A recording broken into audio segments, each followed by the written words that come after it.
Wintoon Indians of the Calusa Indian Community, Quetzal Dihi Band of Wintoon Indians, and Yocha Dihi Wintoon Nation. The Patwin people have remained committed to the stewardship of this land over many centuries. It has been cherished and protected as elders have instructed the young through generations. We are honored and grateful to be here today on their traditional lands. Thank you, Commissioner Bennett.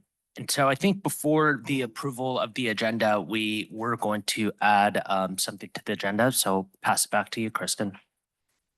Thank you. I would like to request that we move item number 6, acknowledgements and commission milestone celebration, above staff announcements. Okay, is there a motion? So moved, Commissioner Reed. Second. And I realize we actually need to do roll call first. Of course. So we'll do roll call and then I'll come back to do the vote on approval of the agenda. Commissioner Reed, Here. Commissioner Daddle, Here. Commissioner Ullman, Here. Commissioner Kim, Here.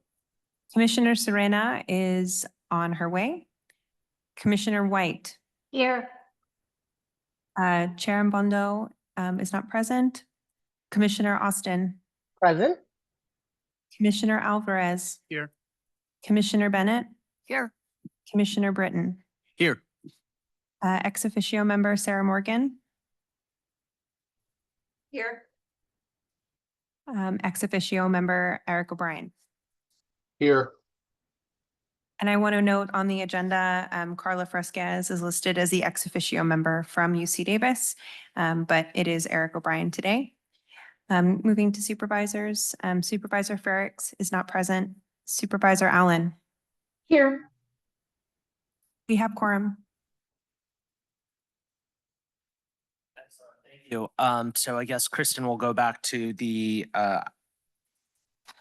vote for the approval of the agenda or request for the agenda change. Yeah, and I think we can do the both at once if there are no other comments on the agenda. Okay. Seeing none, Commissioner Reed, Commissioner Daddle, Aye. Commissioner Ullman, Aye. Commissioner Kim, Aye. Commissioner White, Aye. Commissioner Austin, Couldn't unmute. Aye. Commissioner Alvarez, Aye. Commissioner Bennett, Aye. Commissioner Britton. Aye. Motion passes.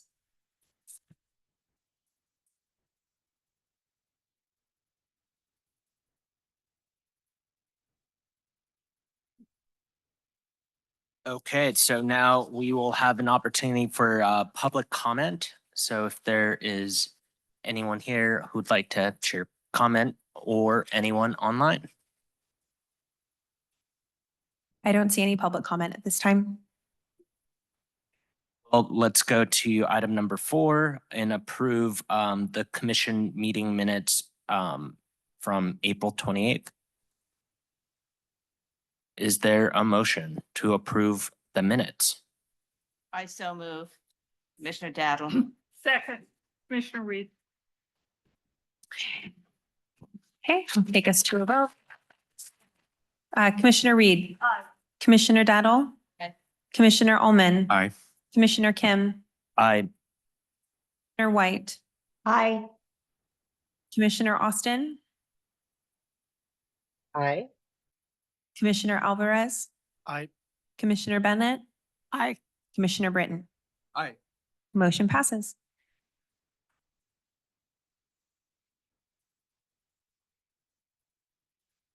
Okay, Okay, so I think we moved up our acknowledgements, so that will be next.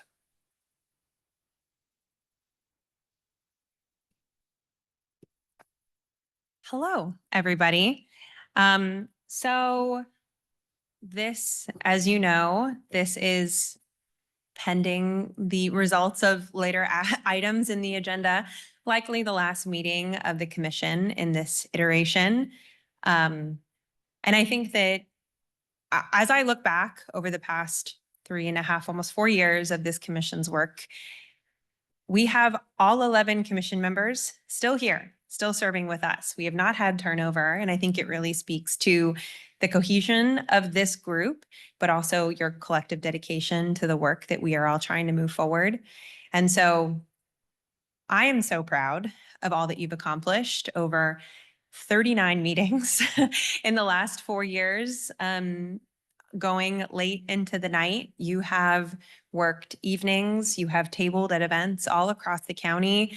You have gone into every nook and cranny of our planning documents, of our CAP, and provided your feedback. And I hope that when you look at the CAP that that the board adopted back in December, that all of you see your mark, your fingerprints on that work. And so wanted to both start and end this meeting with appreciation for you all, and to take a moment to actually do a little bit of a celebration and appreciation for the work that you've done. I have certificates and commendations from county supervisors, from Congressman Thompson's office, and from Assemblymember Aguiar Curry's office that we would like to present to all of you in appreciation for the work that you've done and acknowledgement of all of the ways that you've pushed this climate work forward in Yolo County. And before I say anything else sappy, and just Supervisor Allen is going to say some words as well. And I want to just share my heartfelt gratitude and appreciation. It has been such a joy to work with you. I think that I have thoroughly enjoyed coming to these meetings, getting to know each of you individually. And I truly believe that all of this work would not have been possible and would not have happened without your individual and collective work over the past 4 years. So thank you so much from staff, from Yolo County. I just am so grateful, and I feel really lucky to have had the opportunity to work alongside you throughout this process. And with that, I'm going to pass it over to Supervisor Allen to say some words. So I get to say the sappy things then, Kristen? That's fine with me. I love being sappy. This commission is our superstars. I have been a part of, associated, and watched many a committee or a commission before. And I have truly not seen one where from the get-go, and even beforehand, because many of you were part of the advocates who thought that we should even have this committee to start with, have been there to help move this work forward. So I very much, on behalf of Yolo County, want to thank you for all of the work and the hours and hours, probably it's to days by now, and not just hours, for all of the work that you have done. I wanted to acknowledge that it's not just the work that you do in this room, which is always very important, but you also understand the importance of background work. And importantly, your amazing outreach that you did in the community. Like because I tend to like to do town halls, but you guys really did the town halls and the community input. So I think that it is absolutely reflected in the CAP, in your final product. I look forward to seeing what is next with this. I do know, well, as you know, that where we sit now in history, in our country especially, is a very different place than we started when you started this process. But it's not all for naught. I think we have done the work. We know what works needs to be done, and no matter what is going on in other places with chaos and uncertainty, we are going to continue to move forward in YOLO, knowing that this is essential work that needs to be done in our community. And I thank all of you from the bottom of my sappy heart for all of the work that you have done. No, thank you.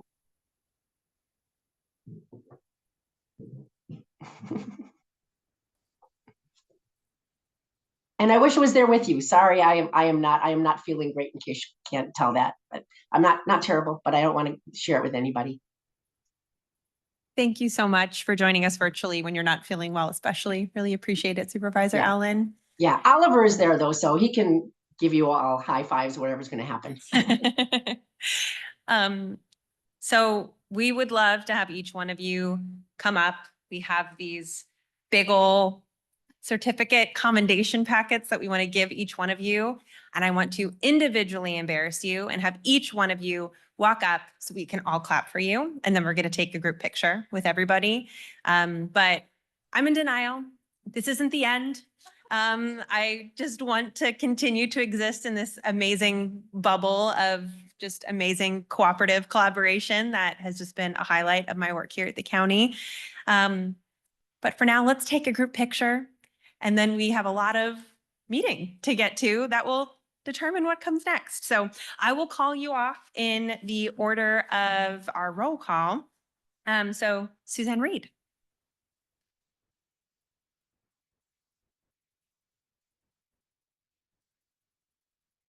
And I'll have, after I give you your packet, if you can stand along the front and then we'll take a group picture together.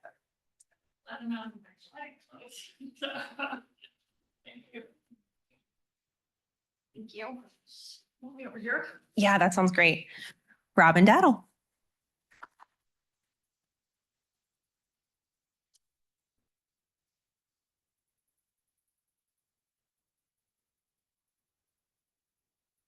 Thank you.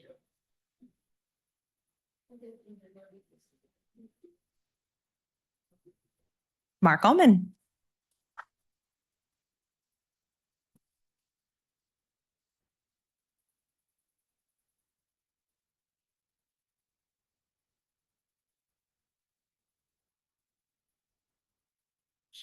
I know, I mean, you gotta get your time in the spotlight. Andrew Truman Kim.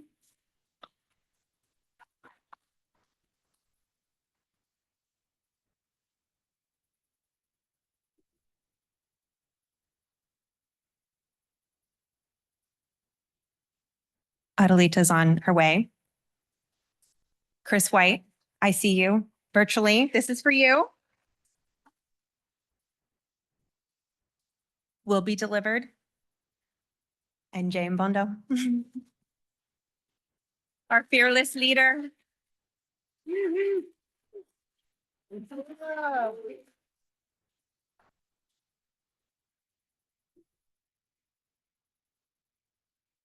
Bernadette Austin, see you online.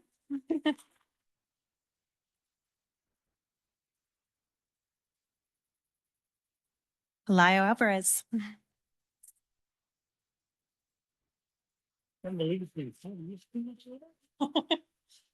Time flies when you're having fun. Micah Bennett.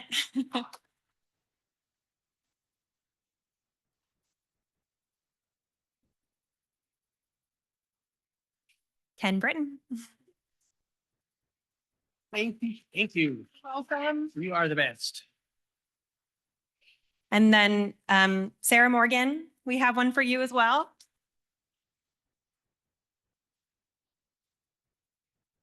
And Eric, I'm sorry not to shortchange you. We actually have one for Carla, but not for you. But we are so grateful for UC Davis's participation over the last 4 years as well. So thank you to you both. So we could get staff up. Oliver, come on up as well. Let's do a group photo of everybody.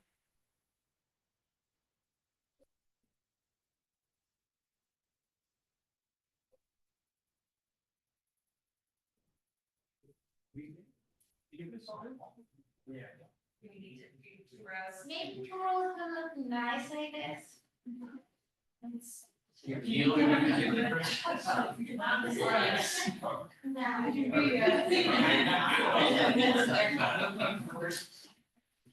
Ready? Make some happy face. 1, 2, 3. Done.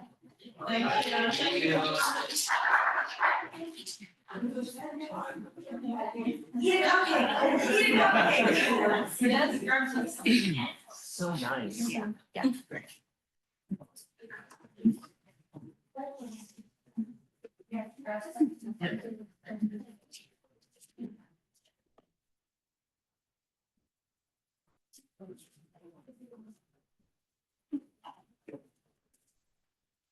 I'm down there.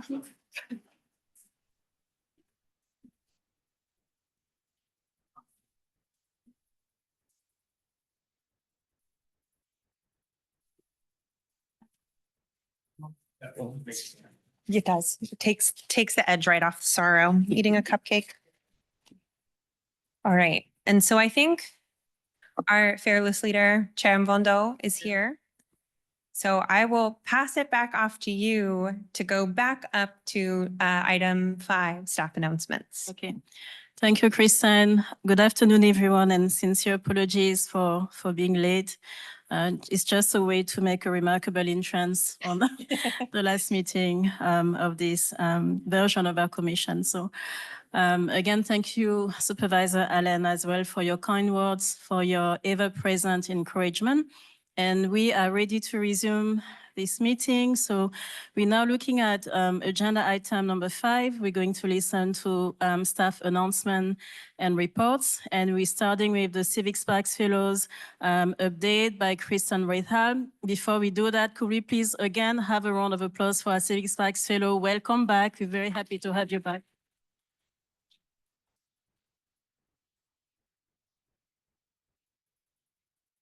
We are so excited that Andrea, Natalie, and Juan are back. Juan is out sick today, but is otherwise back on staff. We're so grateful to Public Health Institute, PHI, and Civic Spark for finding a way to bring fellows back. They were extremely quick in creating an entirely separate fellowship program structure, separate from AmeriCorps. And so, you know, not to in any way minimize the almost month that our fellows were not working, not receiving their stipends. And so we feel like there's a path forward for Civic Spark. We're so grateful that our fellows chose to come back and to continue serving with the county after a really horrible period of being furloughed. And so just wanted to share that update with you all. Huge gratitude and appreciation to our fellows. And they will be with us through August. And then likely we will have fellows back in the fall, a little bit later than usual, probably mid to late October. So there will be a gap in service.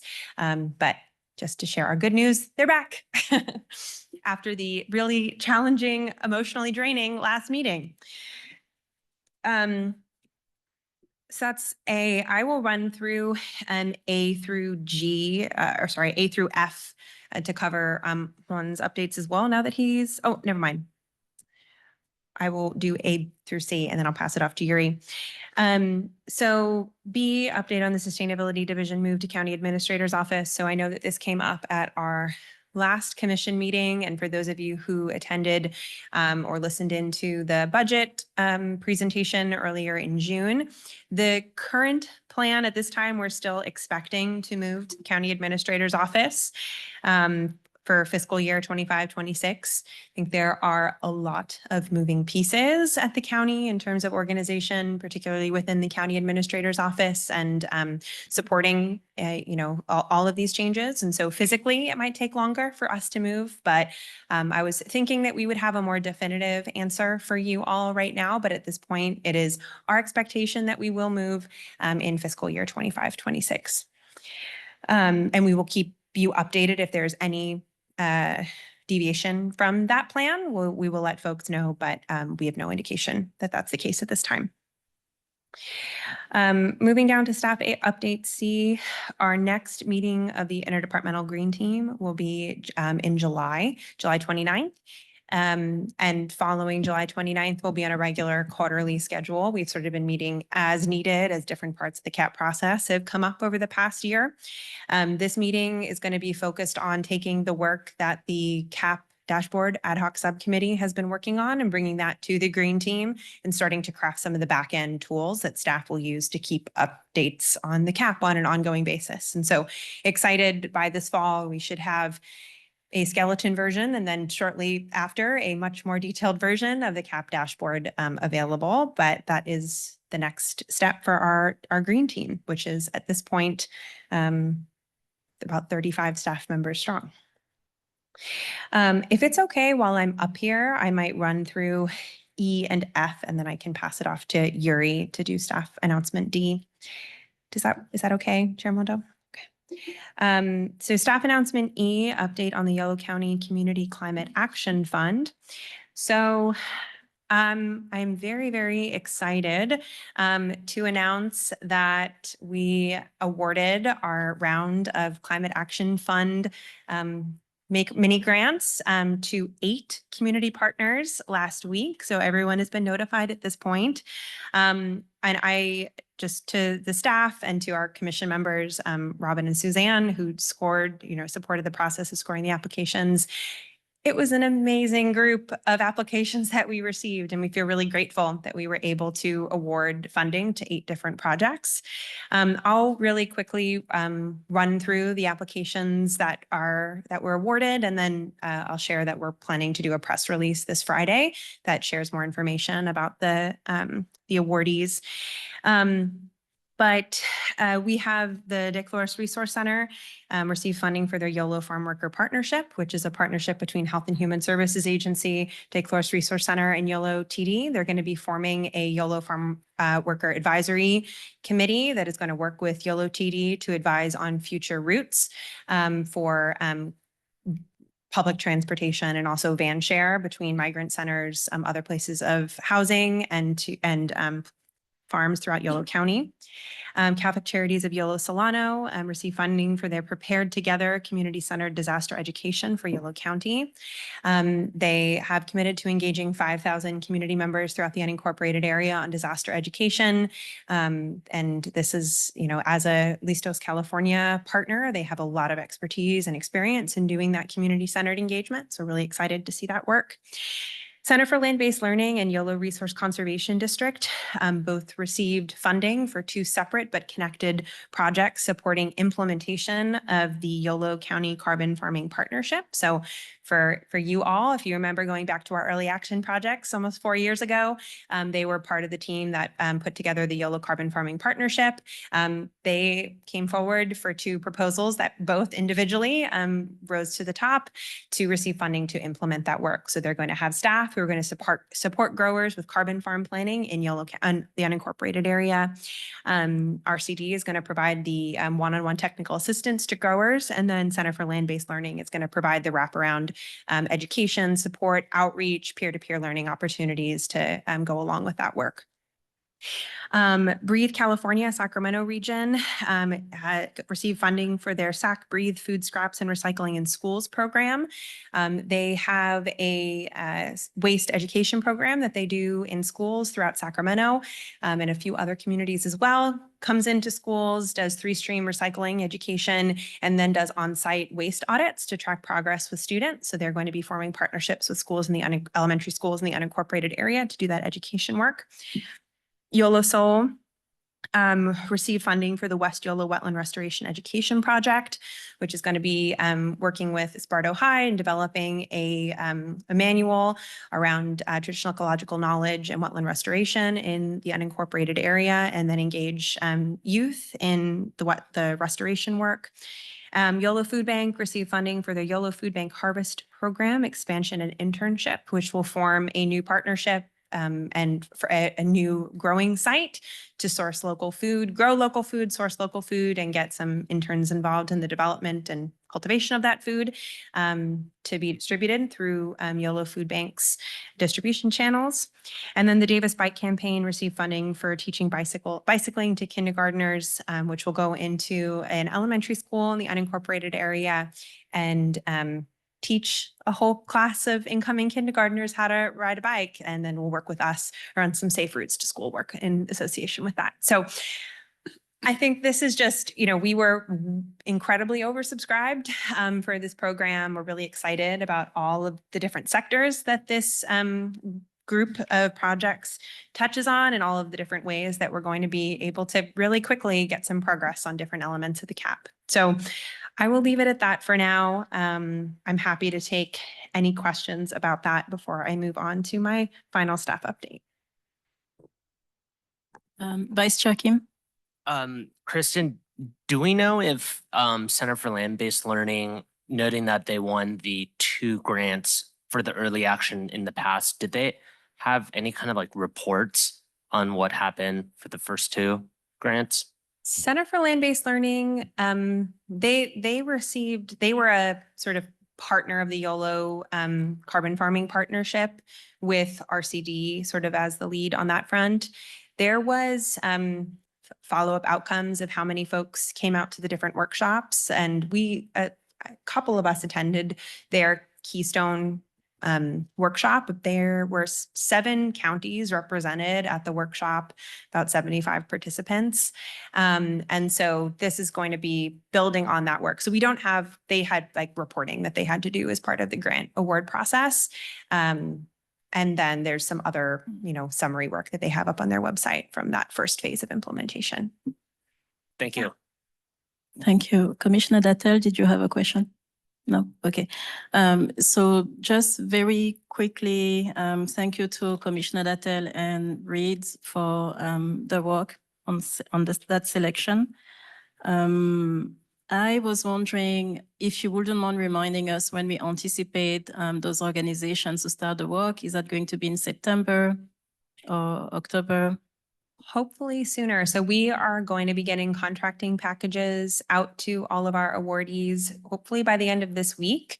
And then as soon as we're able to go through contracting, which can take anywhere from a week to a month, we should be able to get started, but we're hoping by August. Okay, thank you. And then my last question, following up on what Vice Chair Kim asked. So we know that we're expecting commissioners to be lending a helping hand anytime needed. So when it comes to the work of these organizations, so I'm guessing that we will have updates, as needed.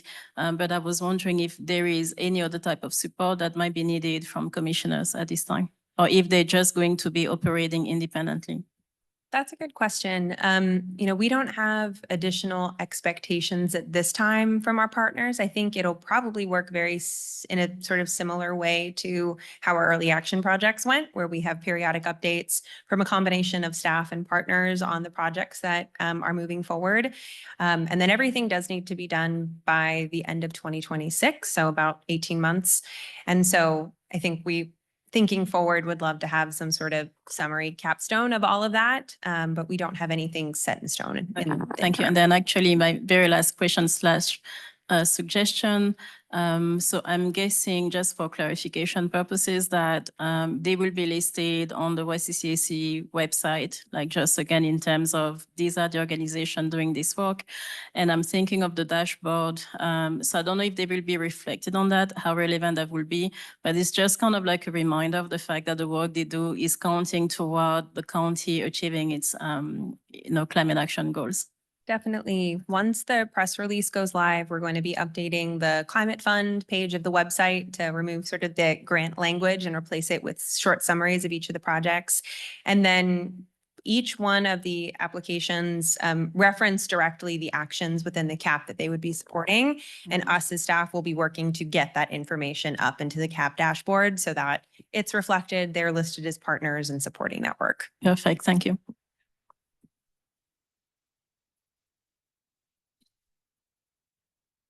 Any other questions? Okay, with that, I'll move on to staff announcement F, and then I will pass it back to Yuri for staff announcement D.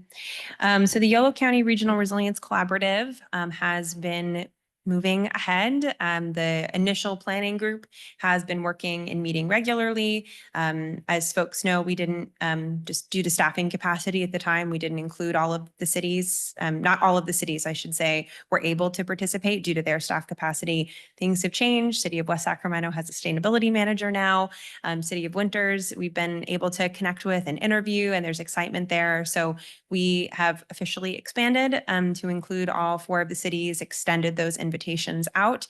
And we also added additional community partners. So RCD, Dick Lawrence Resource Center, and Catholic Charities of Yolo Solano will be joining the planning group.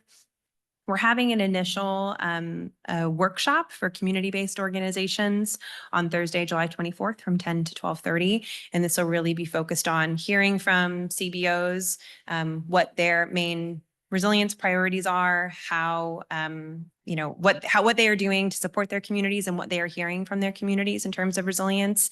And we've been working with Fair Lawn Strategies, our consulting team, to not reinvent the CAP outreach reel. We're going to be really coming from a perspective of here's what both the county heard, what the cities have heard during our respective CAP processes over the past several years. How does this resonate with what you are hearing from the communities that you serve and interact with? And then using that to help really start to shape what the priorities are and narrowing that list down so that this collaborative really has a clear vision for what it's going to be doing on an ongoing basis. So we'll be extending an invitation to all of our commission members for that, and Thursday, July 24th from 10 to 12:30. Those are my staff updates at this time, and I can pass it off to Yuri to give staff announcement D.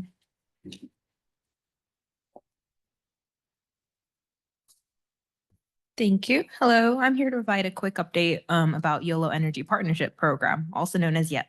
So far, things have been going steady, and we've completed our first home energy score in Zamora. So I'm very excited to announce that, and we're hoping to get more households signed up through the home energy score pilot program before the year ends. So that's 49 more scores to go. And for the weatherization program, we've passed out over 20 kits so far, and Decalotus recently hosted a bilingual bingo event in Knights Landing earlier this month. And at that event, they passed out roughly 19 kits. So big thanks to Decalotus for hosting such a wonderful event. They did provide photos, and I'll send them over to you guys via email just so you guys can check that out. It looked like a really awesome event. And just this Saturday, our sustainability team joined Valley Clean Energy with outreach at the Honey Festival and out here in Woodland. It was a solid turnout, and we handed out a couple more weatherization kits at that festival. Currently, we're continuing our outreach push into the season, and we plan to host more workshops similar to Decalotus workshops within the fall and winter, trying to get more weatherization kits and home energy scores done before we reach 2026. Happy to answer any questions. Yes, Commissioner Alvarez. Thanks for the update. And I think I may have asked this question before. Is there any way to follow up on how the kits are, whether the kits are being utilized or not? So right now we're giving people a moment to use their weatherization kits, but currently Natalie is developing a program evaluation. So we're going to be following up with them within 6 months or towards the end of this year to see how that weatherization kit went and if there's any improvements we can make for our next winter push. Thank you. Additional questions, maybe online? No? Don't see any at this time. Okay. Oh, I have a public comment. Okay, so we're going to wait for the end of all the updates. Yeah. Thank you, Yuri. Thank you.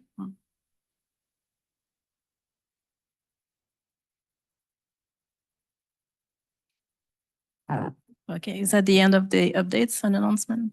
I'll pass it off to Julia to quickly walk through staff announcement G and H. Okay. Hi, Julia. Hi, everyone. I'm so bummed that I'm not here in person with you guys. But I wanted to bring back the SAP for a moment and just thank each and every one of you. As you saw when I was writing the email to send out this month's agenda and materials, it really hit me just how incredible this group has been to work with and how much we've done as a group. And like Supervisor Allen mentioned, your impact goes so much further beyond this room. And I'm just so grateful for that. And want to remind you of just the personal impacts that you have on everyone, myself included. And, starting with this group as a Civic Spark Fellow, I had no idea just how lucky I would be to have such support, grace, kindness, and nudges in the right direction, especially during early career development, and particularly during the challenging period of, stepping in for Kristen and during the public comment period. Both of those, just the support was really incredible. And I just want to thank you all and hope that these relationships can last beyond this current version of the commission. But anyways, I'll move into our brief updates about two of the early action projects that we have. First off, the inventory and feasibility study. So I want to spend a little bit more time on this one, but as a quick reminder, this was one of our early action projects that is inventorying fossil fuel use across the county and assessing the feasibility of transitioning away from fossil fuels. The study includes inventory and feasibility of buildings, fleet vehicles, and landscaping equipment, and directly supports our 2030 net negative cap goal.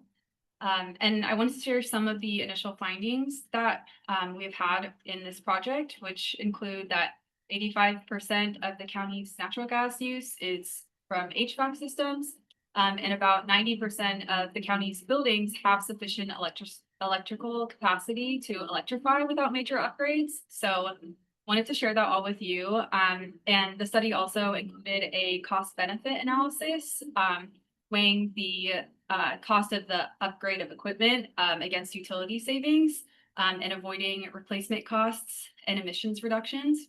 And at the same time, the cost benefit analysis informs a prioritization framework that we're currently developing on. And this will help guide the project phasing and then future funding strategies.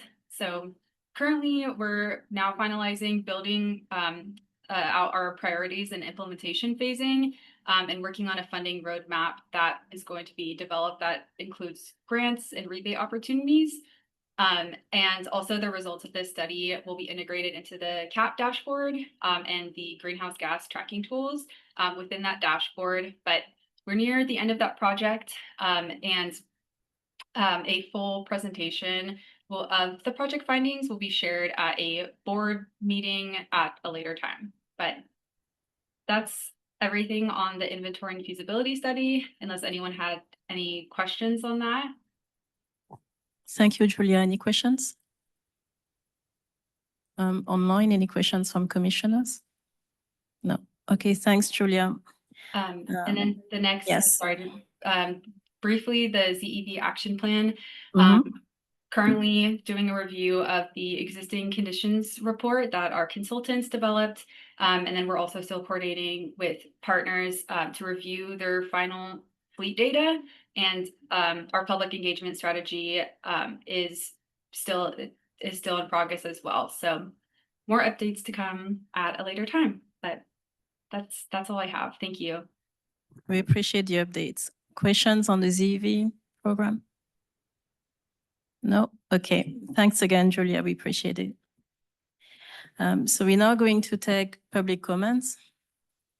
The first public comment comes from Scott Stewart. Scott, thank you for joining us. As always, we invited, but not obligated to state any affiliations that you would like us to be aware of. And you have 3 minutes. We're listening. Yes, good afternoon. I really appreciate the commission's work. It was really heartening to hear the commitment from the county, from Supervisor Sheila Allen.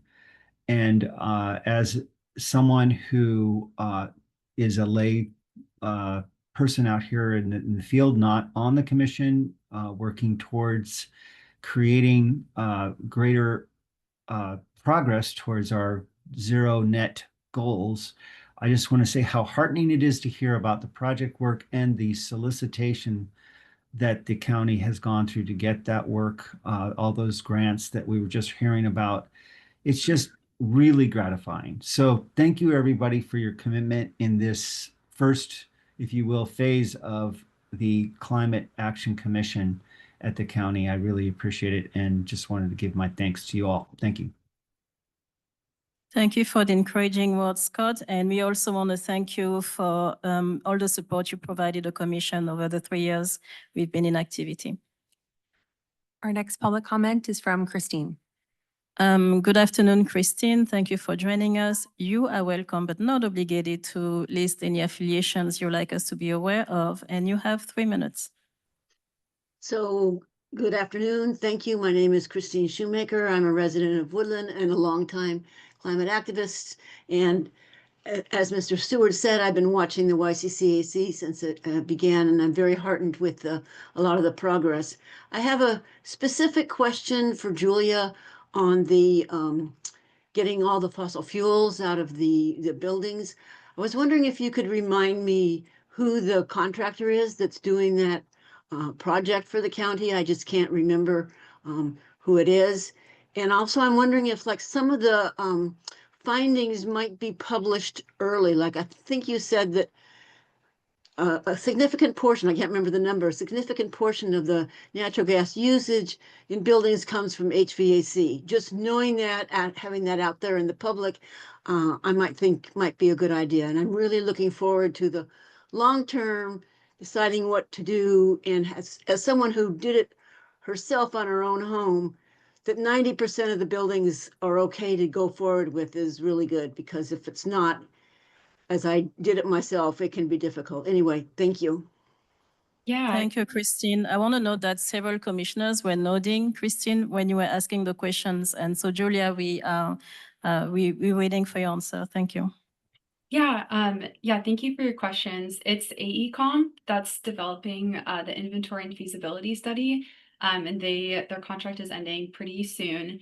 As far as findings being made public, I know that this is intended to be presented to the Board of Supervisors, which is available to the public. Also, the tools that AECOM is developing are going to be embedded into our CAP dashboard and greenhouse gas emission tracking tools. I don't have any thoughts as to why it wouldn't be shared, materials wouldn't be shared with the public, outside of some of the internal tracking tools. But I'll defer to Kristen too if there's anything else that I'm missing that'll be shared. Kristen, we listened to your answer, but my understanding is that we won't have the documents available within the time frame before the agenda to the Board of Supervisors is made public. But afterward, we'll have access to the documents publicly.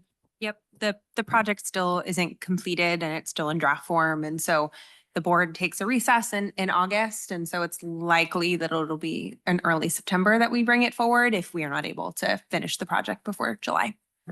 Thanks for the clarification. Any reactions from, no, actually, before I turn to the commissioners, we have any additional public comments? Yes. We have public comment from Chris Granger.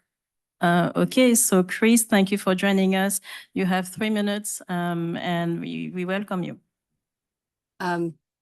Hi, everyone. I'm really glad to be able to join you today and also echo other comments on congratulating you through this amazing process over the last many years, and especially those who were a part of the team of folks who were advocating for the creation of this commission from the beginning.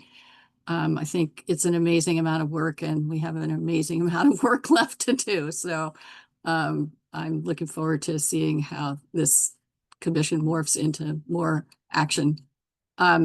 Serving on the Resilience Collaborative Group, I would just encourage all of you to encourage each other and the others that are being invited to attend those the upcoming workshop, so that we have a really good conversation there with the many CBOs.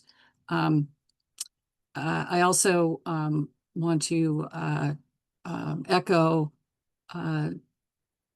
Christine's question about publication of outcomes from some of these, both the inventory and also what's going on with the Zero Emission Vehicle Action Plan. And I say that both from the standpoint of this information and the way it is presented. That is, these kind of implementation planning documents would be really helpful for people to, kind of be able to have a sense of what the county and its partners are doing, real stuff really happening in our communities, and how we're moving forward. And then finally, both of those, both the G and H items might be actually really good information for the resilience planning group to be aware of and connected to. So thank you very much again for all of your work, and the work that we will continue to do together. Thank you, Chris, again for joining us, and as well as for the support that Cole Davis has given the commission in the work we're doing. And for the record, Chris Granger, for those who will be listening and are not aware, is the Executive Director of Cool Davis. So any additional public comments? Not at this time. Okay, so commissioners, any last words or questions on these items? Staff updates? Commissioner Dattel? Yeah, I just want to say thank you to the three people who we heard comments from. Scott and Christine and Chris have been following this all along and have made some terrifically helpful suggestions and comments. And we really rely on the public to be part of this process. So thank you to those three in particular. On behalf of the commission. Thank you, Commissioner Dattel. And yeah, we echo everything you said. Okay, so I think this concludes our time on agenda item number 5. So we have already discussed agenda item 6, acknowledgements on the milestones of the commission. So I think we are following the order. So we're going to review agenda item 7, 8, and then 9 before discussing the very last one. 7, 9, 8, and 10. Yeah. So agenda item 7. So we're doing things a little bit in a different orders just for sake of time and to make sure we have enough time to discuss 9 and 10. So to the commissioners, do we have any, how do I say that? Any comments that you would like to say regarding items not on the agenda, any reports, any announcements, any things you would like to see, discussed in the future? Gonna start online. For the record, Commissioner Serena just joined us. So any reactions online? Not at this time. Sarah Morgan. Okay, so Sarah, thank you again for being here. You have the floor. Thank you. I just wanted to mention an opportunity tomorrow that I was just alerted to, and others on the commission or who are listening in might be interested. But the offices of Congressman Mike Thompson, State Senator Christopher Cabaldon, and Supervisor Angel Barajas are going to have office hours from 2 to 4 tomorrow afternoon at the Cape Valley Health and Community Center in Esparto. That's the new big center on the corner there. And I think it's with the idea of hearing from constituents if there's anything local, state, federal that's impacting your community that you would be interested in discussing with them. So again, just wanted to flag it as an opportunity, especially for those out in Western Yolo County. It's a good opportunity to have conversations with those that are in power. Thank you. We appreciate the information. While we were, addressing people online, do we have any additional reactions? Hands raised? No. Okay. So Commissioner Bennett? I just wanted to announce that an organization that I've been involved with, Cape Valley Regeneration, which is a part of Cape Valley Vision. We've partnered with Cache Creek Conservancy, that would be the project managers, to apply for a grant from the Bureau of Reclamation to create a watershed stewardship group for the Cape Valley. And we learned actually a few months ago that we were finalists for this grant. However, then everything happened with the federal government and we weren't really sure that the money would ever come through, but it looks like it will. We're signed the final paperwork. This will, I think, really help further for that area. That's our strategy to optimize water use and to conserve and enhance the measure to conserve and enhance natural water sources. We'll be having a kickoff, we imagine, in about October, and I will keep the commission informed and hope that we can invite you to that. Thank you, Commissioner Bennett. Yes, congratulations on being finalist, and we're keeping our eyes very closely on you and your group. Any additional announcement? And welcome, Commissioner Serena. Thank you. Okay, so I just have a quick request to my fellow commissioners and also people online.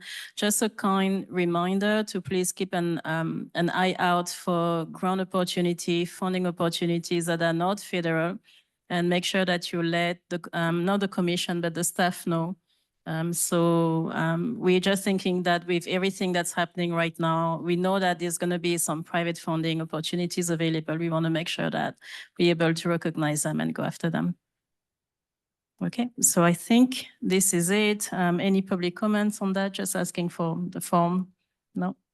Okay, this concludes our time on agenda item number 7. So I am mentioning the long range calendar. I'll do that at the end. So let's skip to agenda item number 9, which is about the approval of the CAP implementation equity toolkit. So Natalia will be giving us a presentation on that. I'm asking you to refer to attachments D, E, and F. Natalia, you have the floor. Thank you for joining us. Hi, everyone. Can you hear me all right? Yes, and apologies, I keep calling you Natalia, but it's Natalie. Yeah, thank you. So if I could have my slides up, please, that would be great. So hi, everyone. Thank you all for being here today. I'm so glad to be presenting to you all at this last iteration of the YCCAC. So thank you all for being here. And as noted by Chair Mondo, I'm here to provide an update on the CAP Implementation Equity Toolkit, formerly known as the Equity Framework. Just Julia is pulling up the slides. All right, awesome. So I could go through the first 2 slides. So first off, it's the recommended action. So you're all going to be receiving an update from me. And then the recommended action is to consider the toolkit for CAP Implementation Equity Toolkit for approval. And so as the CAP has been approved since December 2024, now we're in the CAP implementation stage. And so there is a need to ensure equity and a just transition in those projects as they are being planned. And additionally, with current challenges, it's important to create tools that are clear, concise, and easy to integrate into the CAP implementation process. And so after 2 ad hoc subcommittee meetings, the CAP Implementation Equity Toolkit is ready for you all to approve.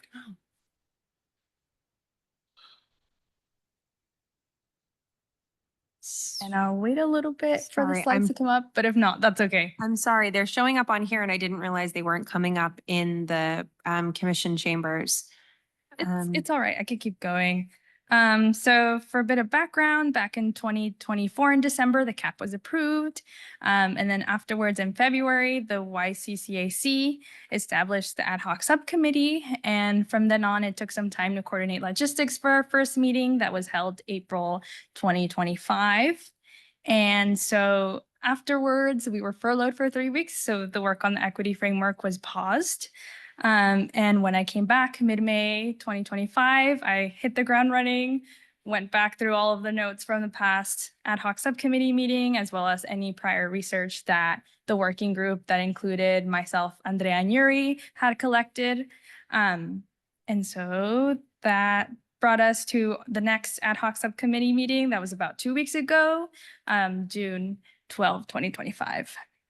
And now we're here today where I present to you all what the toolkit looks like. And so before doing the walkthrough, I wanted to state explicitly what the purpose of the CAP Implementation Equity Toolkit is. This purpose and these statements are also included in the worksheet and the toolkit itself, but I'd like to read them off. So the purpose of the CAP Implementation Equity Toolkit, also known as the toolkit, is to serve as a resource to guide CAP implementation in a way that meaningfully addresses disparities and promotes fair outcomes for all residents with a focus on Yolo County's frontline communities. These include Indigenous communities, communities of color, youth, seniors, individuals with disabilities, agricultural workers, limited English proficiency speakers, and rural residents. And so the call is that sustainability staff, other county department staff involved as key CAP strategy leads, or individuals responsible for implementing CAP strategies, measures, or actions are expected to complete this worksheet as part of the CAP strategy implementation planning with guidance from sustainability staff as needed. Next slide, please. And so kind of like the quick walkthrough of it is that the worksheet is a whopping 3 pages. It's a fillable PDF document and it prioritizes clarity as well as staff capacity and also integrates equity and a just transition in the CAP implementation process. And so the purpose section also includes, the purpose section is 1 page, which includes the statements I just said a slide ago, but it also includes the definitions of equity and a just transition as stated explicitly in the adopted 2030 CAP. And then it also has a stated clear expectation for sustainability staff, other county department staff involved as key CAP strategy leads, or individuals responsible for implementation to complete the worksheet. And it also provides an overview of the goals that the worksheet intends to check off. So to center marginalized communities, mitigate unintended burdens, create a system of accountability, plan in a community-informed manner, and drive community engagement on past outcomes. Next slide, please. And so this is what the first page looks like. It's the purpose, and then it includes those definitions under. And yeah, there's like a small visual down there about like the 3 sections. Next page, please. All right, so the CAP implementation equity toolkit worksheet has 3 sections. First one is project overview and community impact. So this section asks to provide a brief description that includes scope, community served, desired outcomes, and how the project responds to community characteristics, needs, and trends. Second is ensuring a community-informed, equity-centered planning. So it asks to describe how equity considerations and a just transition influence or guide project or program design, build on past community engagement by referencing specific findings, and have engaged with community members in the design process. And then third is monitoring and evaluation. So the 2 questions on there are, how will the project program be monitored, evaluated, and improved as needed over time? And second, what plan do the project proposers have for continuous and sustainable community engagement throughout implementation to ensure project or the program remains community informed and responsive to current needs? Next slide, please. So this is the first section. It's broken down into boxes, so hopefully it's easier for folks to fill out. And then the second section is under. Next slide, please. You could skip. Actually, so these are the questions that are in section 1. And then this is the 3rd page of the worksheet. This is the last page of that worksheet. So up top is the remaining 2 questions for section 2. Section 2 is ensuring community-informed, equity-centered planning, and then section 3, monitoring and evaluation. So that's also in a box there. And then under is that footnote there is referencing county plans. So that includes the 2030 CAP, Appendix A on community engagement and equity strategy, the Yolo County Hazard Mitigation Plan, as well as the farm worker assessment. And these are the questions within section 2. Next slide, please. And these are the questions in section 3. Next slide, please.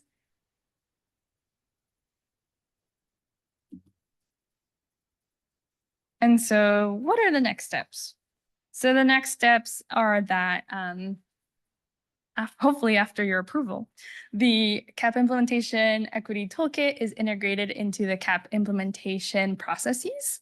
And so integration will ensure that sustainability staff, strategy implementation leads, and other project proposers are on the same page regarding how to ensure equity and support a just transition.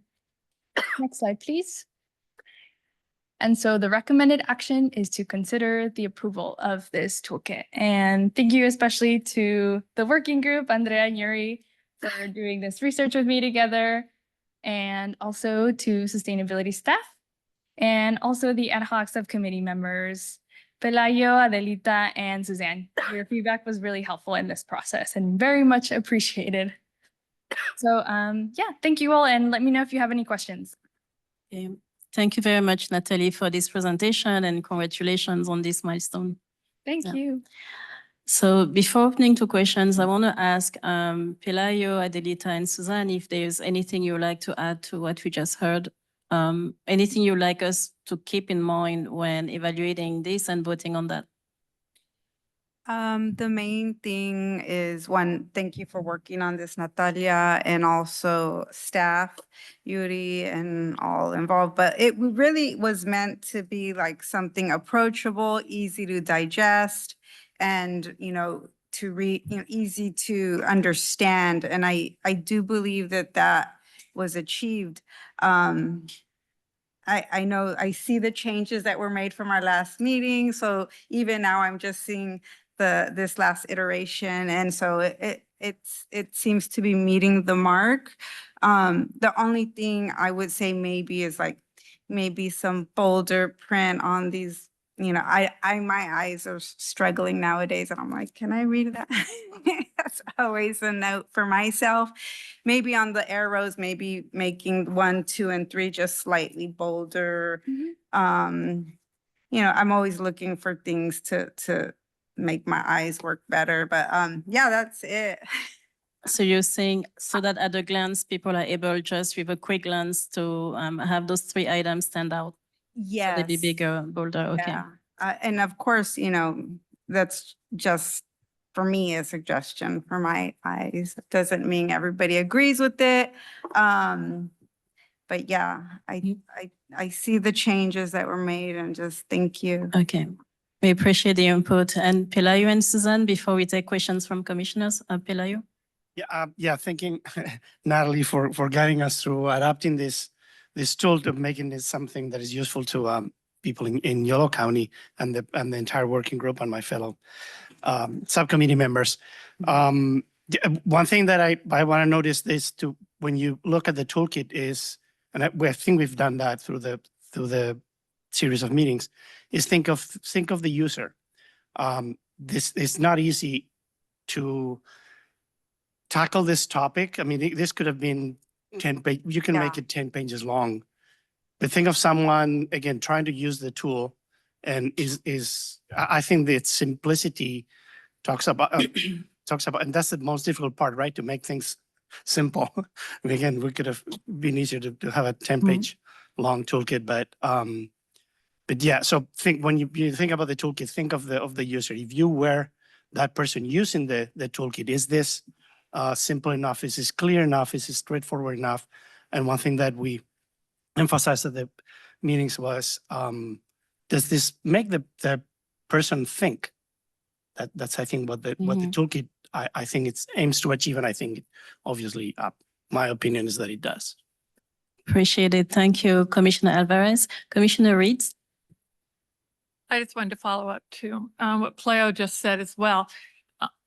Our intent is that the document not only serve in an internal capacity, but also for project proposals that are being developed from outside the county.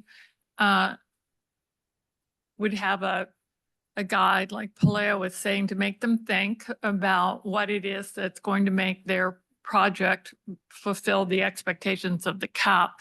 And the other thing is that this is this is our first year using it. And I think so making it simple and not onerous was part of the plan, so that people would get used to using it and feeling in that way. But we'll get feedback as it goes along, and people will tell us what the problems are, and we can correct it as we go along to a new iteration. And we actually may end up with some examples that we can share with people if they want a sample of how something was filled out that met our expectations of the kind of information that would be included. So it's another living document, and a first crack at getting people to think along these lines in terms of creating the internal culture, both in the green team and among the people that'll be proposing projects that will implement the CAP going forward. So thank you Natalie, for your work on it and for taking our comments and incorporating them in the document. Thank you, Commissioner Reed. And we have Commissioner White online who would like to address us.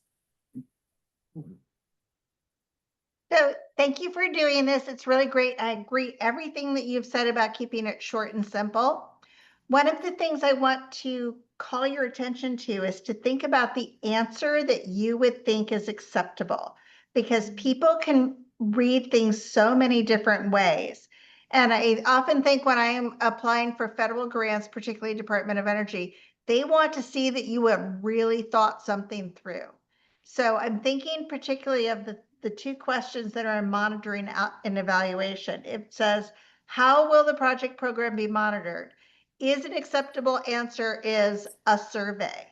Or do you want more information than that? And what do you plan to have continuous for sustainable engagement? Are you going to be happy with none? If the answer is none. So really make sure you think about what answer you want and ask the question to get the answer that you want. And I'm happy to help you with that because, man, I am a pro at showing Department of Energy how I thought through something. Thank you, Commissioner White. We appreciate the feedback. So I'll take a few more reactions, but I want to give a very quick kind of like summary of what we've heard. So from the three commissioners who were in the ad hoc subcommittee, we have your approval. You're very happy with the result. You consider it good to go, and you know, we're ready to vote on it. Commissioner White, again, with thanks, I want to note that you asking the staff to consider, if not already, having an internal evaluation guidelines that will include the feedback that you provided in terms of having come, I don't want to put words into your mouth, but being aware of the type of answers that will be coming in and just having guardrails around that. So do we have any additional reactions? Yeah. Supervisor Allen has her hand raised. Supervisor Allen, you have the floor.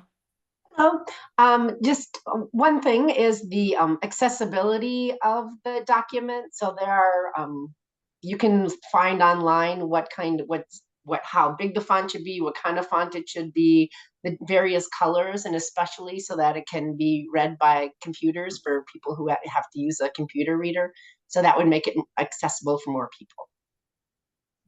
Thank you very much. And I will add to what Supervisor Allen said, that of course, anyone sharing the document online, I'm sure you will also check on the, you know, how it looks when it comes to mobile devices. Yeah. Commissioner, thank you. Supervisor Allen, did you want to add more? Nope, that was it. Thanks. Yeah, thank you. Commissioner Britton. Yeah, I've got kind of a, like I like to do, a kind of a big picture question. I'm sure I see the hidden hand of the green team in the design of this thing. And since the implementation process of this overall cap is still being formed, right? This is starting. What I would like is some kind of a hint of how you're thinking that the answers to this document are going to be incorporated in implementation planning. Let's just do a thought experiment, say that a contractor is applying to do some work on electrifying houses or the county's buildings or something like that. And then this document, which sounds very, I love I think it meets the goals that you guys laid out. It's simple, it's clear, it's nice. How would that then go forward? What do you imagine the process would be that these answers, whatever they are, would then be incorporated into the process of doing something? Before the staff answers, I need to provide context to your question. And because it links into something I wanted to ask the staff, which is just to give us again a very brief reminder of who will be using the toolkit. And the reason I'm asking that is because we understand that this is to be useful toward the CAP implementation. The people who will be implementing the CAP are not just the county staff. We also have community-based organizations. We have all the businesses in Yolo County and so on. So what I'm asking the staff is if you're clarifying that this toolkit will be used also by all the organizations who will be, working toward implementing the CAP in Yolo County. And with that in mind, I think we can answer Commissioner Britton's question. Thank you, NJ. That was great. So thank you. I appreciate all of these questions. So to who is going to fill this out and how will it be used? So to give an example, I think that looking at the climate fund as one example, right now when we put together the application, we said applicants, please refer to the GARE toolkit to help frame how you would approach this project. In a different world, we would have had this first, and then we could have said, please, along with your application, submit a completed equity toolkit that then could have been gone into the scoring. And, we're sort of riding a fine line. And I think I struggle with what is the intended question or intended answer? There's going to be, we're trying to create one single toolkit for every single theoretical action or project. And so we wanted to keep it somewhat high level because some of these questions are going to apply to projects more than others. I think that our hope is that if a new project is being started to implement the CAP, that this can be completed either by the sustainability staff person who's supporting their project or the consultant or partner. We can include this type of thing in an RFP or RFQ. And oftentimes the way that, these types of non-binding checklists, there's nothing that would bind somebody who's submitting a project to you. You have to do these things, but it's a starting point for conversation about what staff expectations are and what our hopes are for how this, how this work is carried out.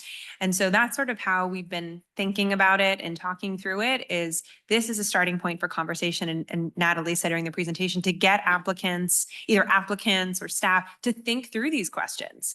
And I think it's also our hope that it's not a static document, but for any action that another county department or division is implementing, they are meeting regularly with the sustainability division. And so we hope that we could have somebody or sit down with us and fill it out together, and then we can edit, tweak it, update it over time so that we can massage it to a point that really feels like it's collectively meeting those goals at that point in time. So I know it's probably a little bit mushier than you'd like, but I think It's understandable why it has to be at this point, but I just want to sort of get your current thinking on it. I know it's going to evolve. It seems like a great starting point to me. And that seems like a sensible way to incorporate it. The worry there, of course, is that the process is somehow slowed down or made more cumbersome. And we want these things to move fast as well as be perfect. And often there's a trade-off between speed and perfection. And it's we don't want to put any barriers in the way of good stuff happening. And I see this as being a good compromise on that score. I don't know what the other commissioners would think of that, but it seems like it's a good balance there. Thank you, Ken. I agree with Commissioner Britton on a good balance on the account, to the fact that the document is only 3 pages long. And it's also 3 pages that include the spaces, that we saw to make sure that people can fill in their answers. Commissioner Reed? Yeah, I think it's important to remember this is not a regulatory document. So this isn't CEQA. This isn't the permitting process for the county. This is, our hope is that our intention is that it would be used at the beginning of a project. It's not the last thing you fill out. So in response to your question about a contractor, for instance, to the county, the RFP, the person in the county who developed the RFP would have gone through this process first. And perhaps through the iteration that staff goes through internally when they're putting together projects, they'll address these questions. It'll stimulate a conversation, within the organization and then ultimately with the contractor about that these are matters that are important to the county and that are critical to the implementation of the CAP. So that's the intent of how it's used. So the one at the end of it may look different from the one that started at the beginning as they talk through the process. Thanks, Commissioner Reed. Commissioner Ullman? Yeah, I just want to kind of add to these comments a little bit. The words that jumped out at me, and I don't know, I can't find them in here now, that were unintended burdens. And I think that anytime you move forward with an evolution from business as usual approach, you're likely to encounter them. Not everything can be anticipated, certainly. And I think that simplicity is at the core of providing enough latitude for reasonable evaluation and monitoring and good judgment, which keeps the goal of the action in mind, but at the same time ensures the maximizing the just transition approach. So I kind of agree with what everyone else has said here, but unintended burdens are likely to occur, and we can anticipate that. So I just want to keep that in mind. I just thought that kind of leapt out at me during the review of this. Thank you. Thank you, Commissioner Ullman. Vice Chair Kim. Yes. For me, worksheet looks great, high level. What I'd be interested in seeing is what the criteria for the staff when they evaluate these worksheets, because I imagine it's not all going to be evaluated the same. As I was thinking about it, I imagine, like, you know, if it's interdepartment government projects, that's going to be one thing. If it's going to be private projects but funded with a lot of public funds versus not much public funds, that probably would have a different weight. And so I think the worksheet looks good. I think now it's just like the scoring sheet. What does that scoring sheet look like on, like, if you were to do a 1 out of 10, this, like, 10, A+, or but again, my sense is that it probably shouldn't be scored all the same. And there should probably be weights based upon how much government funding is being utilized, how much, various other factors I'm sure you already thought about. Thank you, Commissioner Kim. And before moving on voting on that, do we have any additional comments online that are not public comments yet? No? So I think we're ready to open the floor to public comments. Our first public comment is from Chris Granger.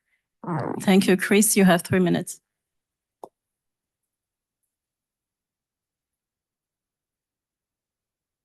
Am I unmuted? Yep. Yes. Okay. This is Chris Granger from Cool Davis. I'm really glad to see this toolkit and it being in a short form that can be used in all kinds of ways, not just the grant process or a project process, but the internal processes for the county, and maybe sharing this with your many partners that they might use it too. I wanted to also reflect on, and this is sort of taking off Commissioner Reed and I think Commissioner Kim's comments.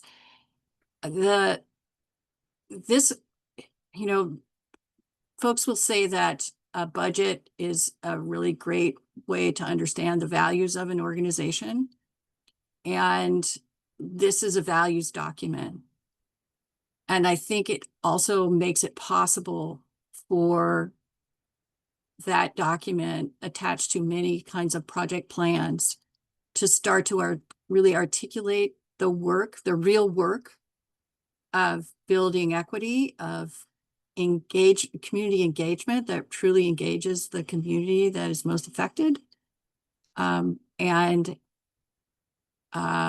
maybe also will help us identify the resources that need to be made available to CBOs that are doing this work, so that work is fairly remunerated in the future and is carefully laid out. And I think this document is going to help with that valuing of that work in the many different kinds of projects that the county will be moving forward with in the future to implement the CAP.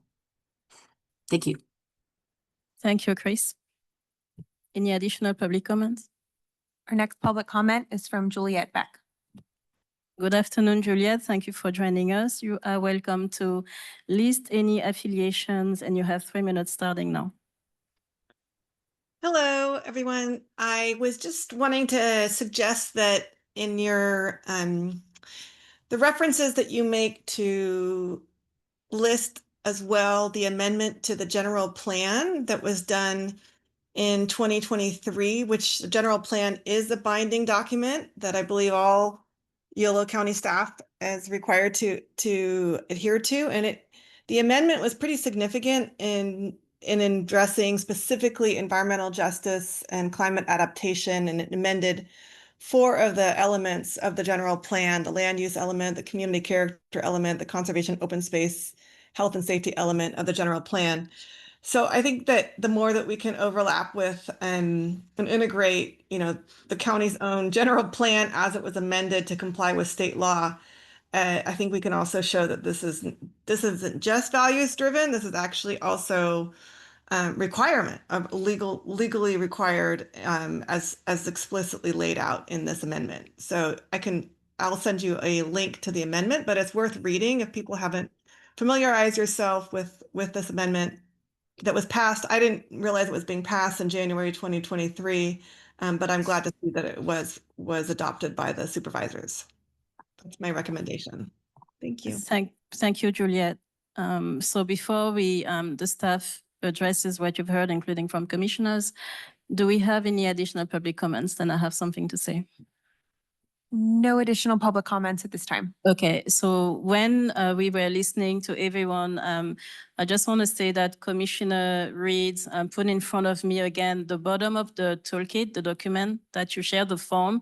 So we have a list of links, hyperlinks.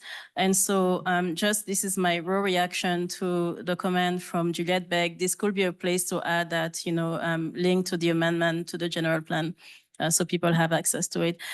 Before, again, we place it for a vote, I would like to ask Natalie and Kristen, anyone else, if there is anything you'd like to share before we vote in response to what you heard, including what Commissioner Kim said regarding, scoring sheet and so on. I think I was thinking we could do a Passover and making sure that it's accessible, and then also thinking about like what are the answers we're hoping to see, and then also that kind of like grading criteria score sheet. Sounds good. I will suggest that those are again internal documents to anyone who will be using the toolkit worksheet. So they also have those guidelines they can keep in mind when considering the answers. Commissioner Reed? Yeah, if I think Juliet's made a good comment here. If we're going to add it to this list, I think it would be appropriate to amend the lead-in sentence so that they're not just referencing the engagement efforts, not just, sorry. I'm usually talking over there, so like leaning that way. Excuse me. Given Juliet's comments, which I think are appropriate, to add it to the list that's at the bottom of the checklist, I think the lead-in sentence would need to be amended to have all of those documents be simply a reference for creating your projects. We're already giving them a checklist on the measures, correct? Or are we? Kristen, are we already That was giving an them- original, were we going to give a summary of summary document of all the measures in the CAP as a backup to this, or no? I mean, we referenced the full CAP, and so we don't have a separate document that we're referencing beyond the CAP. We could call out that it's chapter 6. Right. I think we were going to make some specific reference to where they can go down the measures. And so that first sentence leading into the list of reference documents would say for, let's see, let me do a quick one. In considering past community engagement efforts, as you develop your project or program proposal, please reference recently adopted county plans, including, and then there's a typo. Or whatever you call them when it's not a typo, but it's just in the questions for number 1, the word is used twice and it's only needed once. So instead of saying what specific characteristics, trends, and or needs of the communities is the proposed project program, then you would delete the next is. Yeah, I see it. Then plan to serve or impact. Those would be my 2 proposed amendments. I want to say that being able to spot those details has been one of the superpowers of this commission. Thank you, Commissioner Reed. If I could address that suggestion, just briefly. Yes. I see a little tension there with pointing people to a multi-100-page document to say, before you fill out this next question, can you go look at the whole cap? That there is a tension there. You're making things much more difficult for the person who's filling out the document. So before we make it formal like that, we might want to think about who is going to be doing the reading for that particular one. And do you really want to make them to paw through all the measures, strategies, and actions to find the ones that they need to put in question one? I don't have an answer there, but I'm just pointing out what you the consequences of your suggestion are pretty stiff. I have an answer for you, Ken. Excellent. Okay. I wanted to know which part of my suggestion you were. Oh, to reference the cap and say which parts of the cap the answers to this document, the equity toolkit are using. Right. And that's the part that's hard, right? Because you're making them go find the cap online and go through it. But NJ has an answer. Yeah, I and have I'm an listening. answer. Yeah. Well, that wasn't my suggestion, so that's why I wanted to clear that up first. So maybe you want to clarify it. Yes, I do. Thank you. okay. So do you want to, could I say what I need to say and then you maybe it'll be clarify? enough clarification. Great. Yes. So, and then before Suzanne further clarifies, my answer to Ken was it's all about the language we use before those hyperlinks, which is just as it is written, nothing is going to change in terms of these are the reference materials that informed the drafting of the document you're using. So the idea is that if people want, further details, further dive into maybe getting an idea of where some of the questions come from, because I can help, with how they will be addressing them, approaching them. So it's by no means you absolutely have to check this in order to answer, what is there. Okay, so yes, I think that's adequate. I think I misunderstood and I just withdraw my comment. It's all good. Commissioner Reeds? No, you got it. You're good? Okay, so are we ready to vote? And will the staff say something before we vote? Commissioner Kristen? Commissioner Kristen. Yeah. Yeah, I think just to the comment of whether we're going to create a scoring rubric, I think we as staff can commit to looking at what answers sort of are deemed appropriate, but I think I want to stray away from a scoring rubric because this is not something that we are intending to score. So I think it's more of a tool for conversation, less of a rubric. And so just want to clarify that that's not something that we intend to bring forward at this time. And I do want to maybe if it would be helpful for me to summarize the amendments. It will be, and before you do, I also want to add to the scoring sheet that my understanding again is that these are guidelines, right? We're inviting people to make sure that they use that as a checklist and with whatever proposal they're moving forward or the strategy that they have in mind, they have had a chance to reflect on those. RFPs have a scoring sheet. Any other proposal submitted to approval, there is a specific scoring sheet for that. But yes, we're ready for a summary and then we will vote on it. And for the record, it is 5:39. So far we're on schedule, but the item coming after this one is gonna be the one requiring the most time tonight. Okay, so staff will check for ADA compliance and screen reading capabilities and make sure that any errors or inconsistencies are addressed. We will correct the is typo in question 1 in the who will benefit be affected section. We will add a hyperlink under the CAP strategy measures actions to direct folks to where those are listed. And then on page 3, the environmental justice amendment to the general plan, we will work to integrate that into this document and amend the text to reflect the other plans that were listed were because of the summaries of community engagement that were included in those sections. There's not a summary of community engagement in the general plan amendment, so we will edit the language to reference recently adopted plans as opposed to plans that reflect community engagement. And include that hyperlink.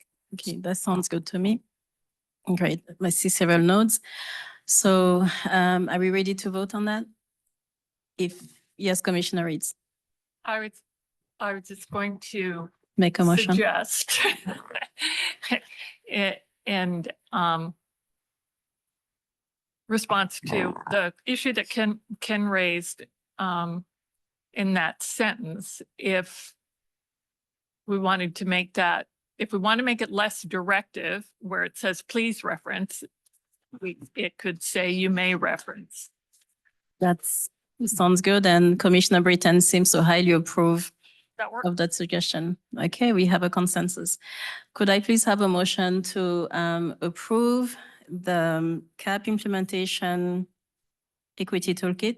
I would like to move that we approve that with the edits that Kristen just mentioned. Edits are Kristen, right? So that was Commissioner Britton. Do we have a second? Second. Commissioner Bennett? So your hand first. Okay. Thank you. Any discussions, further comments on that before we vote? Speak now, forever, you know. Okay. So we ready to vote? Commissioner Reed, Aye. Commissioner Daddle, Commissioner Ullman, Aye. Commissioner Kim, Aye. Commissioner Serena, Aye. Commissioner White, Aye. Chair Mbondo, Aye. Commissioner Austin, Aye. Commissioner Alvarez, Commissioner Bennett, Commissioner Britton. Aye. Motion passes. Passes unanimously. Thank you, everyone, and congrats again, Natalie and everyone. Okay, so this concludes our time on agenda item 9. So I'm referencing the long range calendar. This is attachment C. Please refer to it. If there is anything you want to say, now is the time to speak on it. Okay, so I'm closing agenda item 8. And so now the kind of like a piece of resistance of our meeting. So this is another action item. So we are going to get an update on the Yolo County Climate Action Commission new charter, and we will need to vote on the approval of the charter. So please refer to attachments G and H. And Kristen, we're ready for you when you are. Thank you. Thanks, everybody. I am delivering sweet treats to get you through this, and then also it's celebratory, it's exciting, it's enjoy some treats. This is in you trying to sweeten us up or butter us up. Not a bribe. Okay. So we're here. The last item of today. I don't have a presentation. I will just walk through a couple of the changes that we made to the charter following up on last commission meeting, but this is it. We have been discussing what a version 2.0 of this commission would look like. Really for years. This has always been something that has continued to bubble to the top, and we've had passing conversations about it many times over the past 4 years. And now this is about 6 months of pretty in-depth conversations, hours of discussion as a group about what we would like this commission to look like in its next iteration. And so at last commission meeting in April, you reviewed a draft version of the charter that outlined the purpose statement that we highlighted, or that we had discussed previously. And so I will walk us very quickly through the main edits that were made and the main changes between the April version that you all reviewed and the June version that is before you for consideration today. So if you refer to the staff report for this item, which is attachment G, on page 2, it starts the list of major charter updates to this version. So there were a couple of minor wordsmithing changes that I have not enumerated here, but the big chunk. So first, there was an expanded purpose statement. Thank you. I'll refrain from eating a cupcake while I present. But so there's an expanded purpose statement. The 2 key clauses that were added, both related to the reviewing and approval of the annual CAP implementation plan. We specifically added that the commission will participate in the annual review of CAP implementation metrics, including the actual data from the CAP tracking dashboard in order to evaluate progress and inform priorities from the future years. So the previous version did not have that concrete metrics piece, and so that's been added. The other piece is something we talked about as staff during our team meeting today. I'm really excited about sort of using the commission in this way, but there were several requests to add a SWOT analysis, a strengths, weaknesses, opportunities, threats analysis to the annual flow of the commission. I am a strategic planning nerd, and thinking about being able to use the commission in that way to have those sort of strategic conversation really feels like what this Commission 2.0 should be all about. So feel really excited about integrating that into the process. I imagine us being maybe in a more comfortable room with a whiteboard and actually being able to have some of those more in-depth conversations to guide the priorities moving forward. So that's the summary of the expanded purpose statement. The second chunk is something that was largely absent from our last, both the draft of this commission charter, but then the currently adopted commission charter was a clear guidelines and expectations for the various subject matter experts. And so under here, there were 4 descriptions that were added. The first was for the environmental justice lead, adding some notes of what the hopes would be for this as additional support and guidance, both to use for recruitment, but then also to guide the supervisors as they consider who to select for that position. Similarly, we added a description for the business community lead. The business community lead was something that we had a lot of robust discussion about at the last meetings, what that would look like and what sort of the hopes are. And so the lead, some of the description that we added here was that we hope that the business lead brings insight into the physical, financial, and operational levers for advancing sustainability in the private sector. In addition, this seat connects the commission to the Yolo County business community and provides perspective on the educational opportunities to support climate action across sectors in Yolo County. So we can talk more about this. And of course, this is here for discussion, consideration. We can wordsmith all of this before adoption. And then we also added a summary of the natural and working lands expectations. Again, this is the YOLO RCD appointed seat, and then the transportation subject matter expert, the YTD appointed seat. And this is really getting at what are the perspectives that we are hoping all of these seats will bring to our commission. The last item at the bottom of page 3 was a clarification regarding what happens during commission member resignations. That wasn't sufficiently described, I think, because we never had to deal with it in the past 4 years. Nobody resigned. You're all here. So we added some clarification that in the case that somebody leaves, we're not going to have somebody finish out the existing term. They will actually start a new term. And we hope that that continues to help us not get into a situation where everyone's turning over at the same time, like we currently are. So that at a high level is the summary of our changes. The last thing that I will say is our next steps. That July 8th date, it's my recommendation that we move it to July 29th. I think staff need to get everything in. Today is technically the deadline to get things into routing. It's just too tight of a turnaround to get everything finished this week for a board presentation on July 8th, but we should be able to bring things forward on July 29th. So that's a change from the staff report here.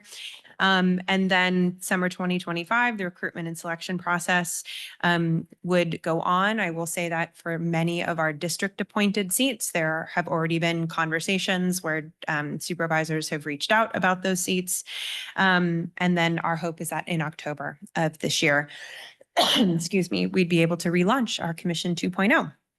So with that, that concludes my summary of the updates, and I'm very excited to hear your thoughts and the discussion. And I'm going to grab my water. Thank you, Kristen. So before we start the discussion, I just want to ask my fellow commissioners, let us the best we can focus on the content of the new charter. And then after that, I will welcome questions regarding the logistic of the new commission. I'm sure we have questions about that. So Commissioner Britton. Yeah, this is a question that could probably go to anyone, staff, or especially Supervisor Allen.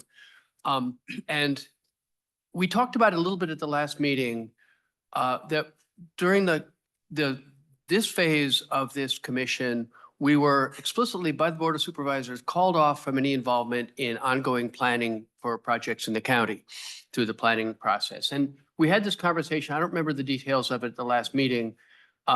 And that was totally appropriate because our job was to create the plan.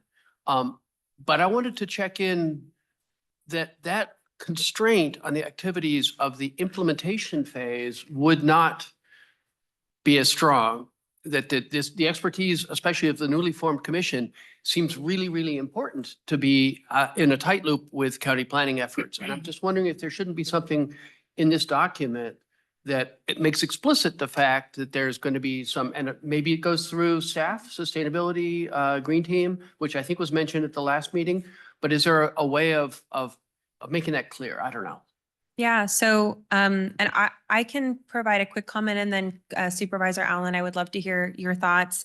There is on page 3 of the charter, so this is attachment H. It does say specifically the commission scope does not include review of climate impacts associated with development projects, because that is under the purview of the Planning Commission. That being said, staff are working to develop a staff level review similar to the review that environmental health does, for example, of projects to review projects against cap consistency. And so, you know, I don't know that because that's a staff responsibility, I don't think that that would get added into the language of the charter, which is very commission specific. But, you know, Supervisor Allen, I would welcome any comments that you have on this item in particular. I always like more input. I know people are, you know, we don't want to have so much input in such a lengthy process that nothing can ever get through. But I do think that there should be some way of evaluating. So if it's at the staff level, I think that that's fine. I do kind of wonder about the hands-off, like you shall not be a part of it. If that's necessary, we don't want to duplicate effort. So I'd have to think a little more about it, but I think it's a very valid question. And actually, I'd kind of like to talk to planning about it. I do know that, you know, that as was mentioned, that there are, when something's going through the planning process, there are different parts of the organization that get to chime in on it. So I don't know if it's staff or why it couldn't be the commission. Kristen, did you guys talk about that at the staff level about this particular issue? So this has come up going back to the very start of the commission, even the formation of it before I was hired as staff. And I think it came down to a desire to try to have not completely duplicate the work of the Planning Commission, and that have the Planning Commission do its review, have the Climate Action Commission do its review, but not having a separate commission integrated into the planning process. And so I think that the thought of doing a staff level consistency checklist came down to how can we also do that review not on a bi-monthly process? I think we would need to be meeting much more regularly as a Climate Action Commission to do that project review. And so that was the thought, I think, in putting the staff, having the staff checklist. I think we have a climate subcommittee meeting next Tuesday. So staff and you and Supervisor Frericks, I think this would be a great topic of conversation to include in that meeting. Yeah, I agree. I want to thank you both for the input and Commissioner Britton for asking, but also want to remind us that for every project, as far as I know, and correct me if I'm mistaken, there is or has to be some kind of environmental impact report at play as well. And that seems like a starting and guiding document. So I'm addressing that in the context of not duplicating efforts. And also because the commission, as far as I understand it, when it comes to the CAP, will be focusing on, you know, what is increasing or helping decrease greenhouse gas emissions, among other things. So I'm sharing that as a focus. Commissioner Reed. Yeah, we've had this conversation a few different ways, and I think Supervisor Provenza, can you hear me? Yep. Supervisor Provenza was with us at the time. There's a provision in the resolution establishing the commission that called for the matter that came before the board to consider the implications of any project that was before it for consideration with respect to whether there was a CEQA prepared or not,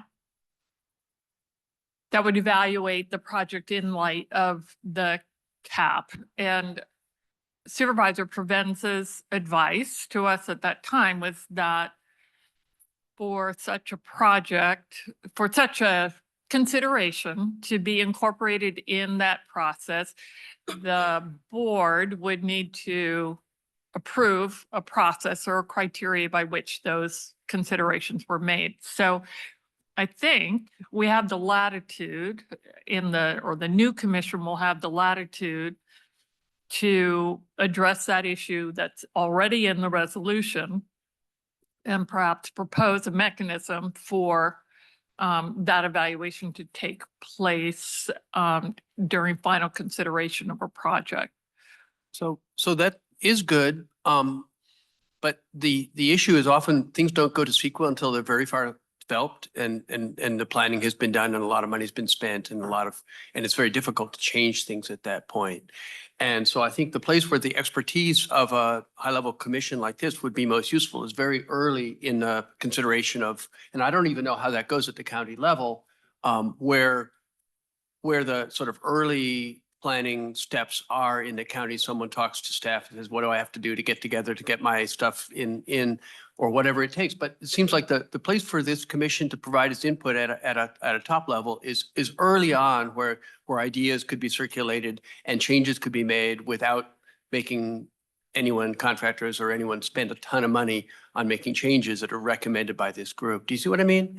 Do you see the concern I'm raising? I hear what you mean. I have just my personal opinion on this topic is that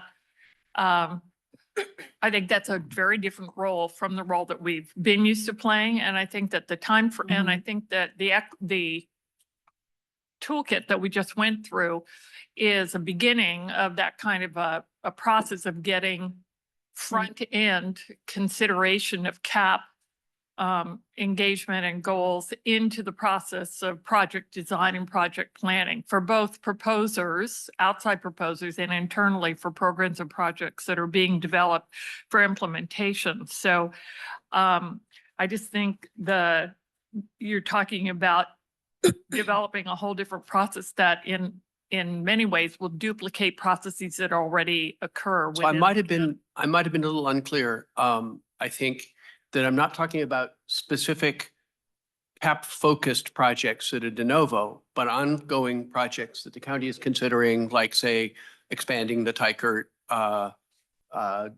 drill, just to bring up the obvious example from the past.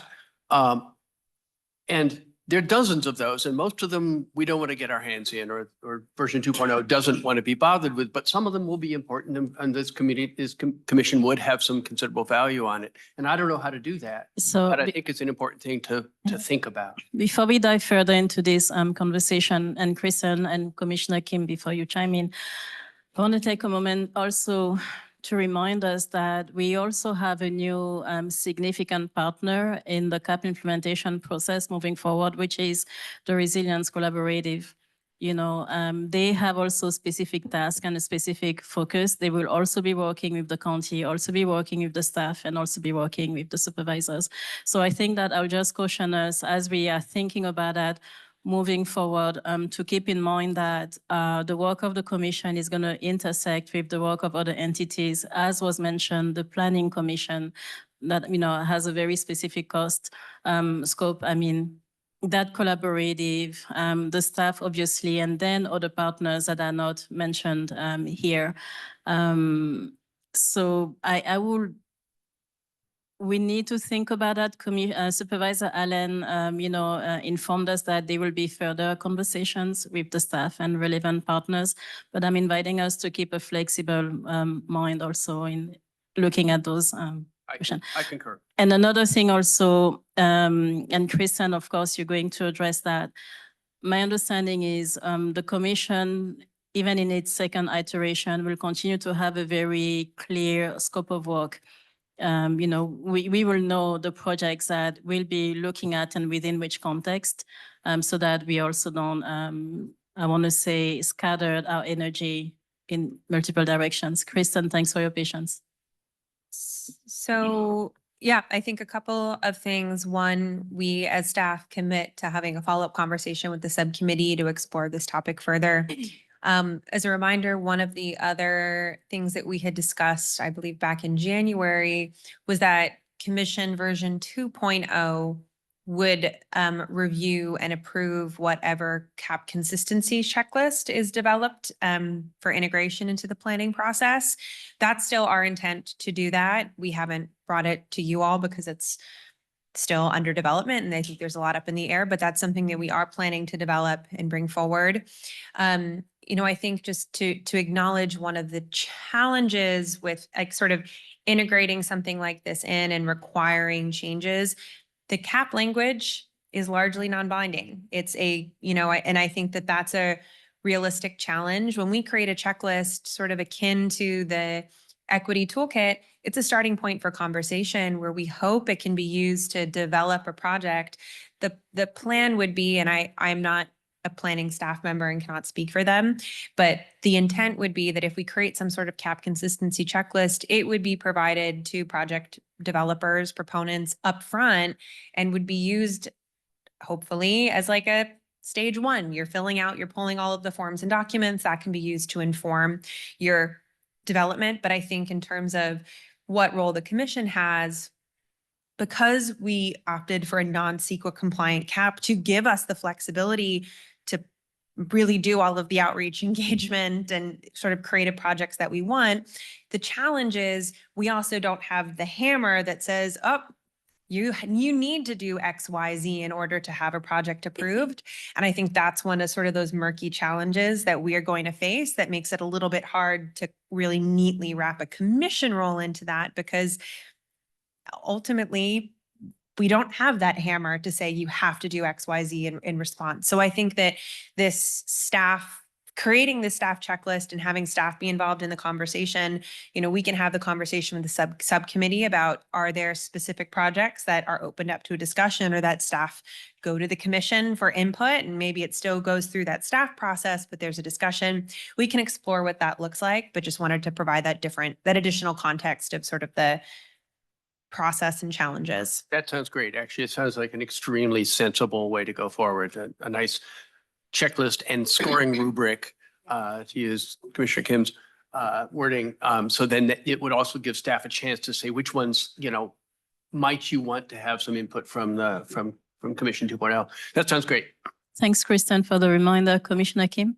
Yeah, sorry to open the conversation back up. I know Kristen just tied it with a nice bow, but I mean, what Commissioner Brent's asking for is not like very novel. We do it exactly in Davis. In Davis, I represented at least 7 developers who submitted applications. We had to go through the planning commission, but we also had to go through social services, non-binding, open space and habitat, non-binding.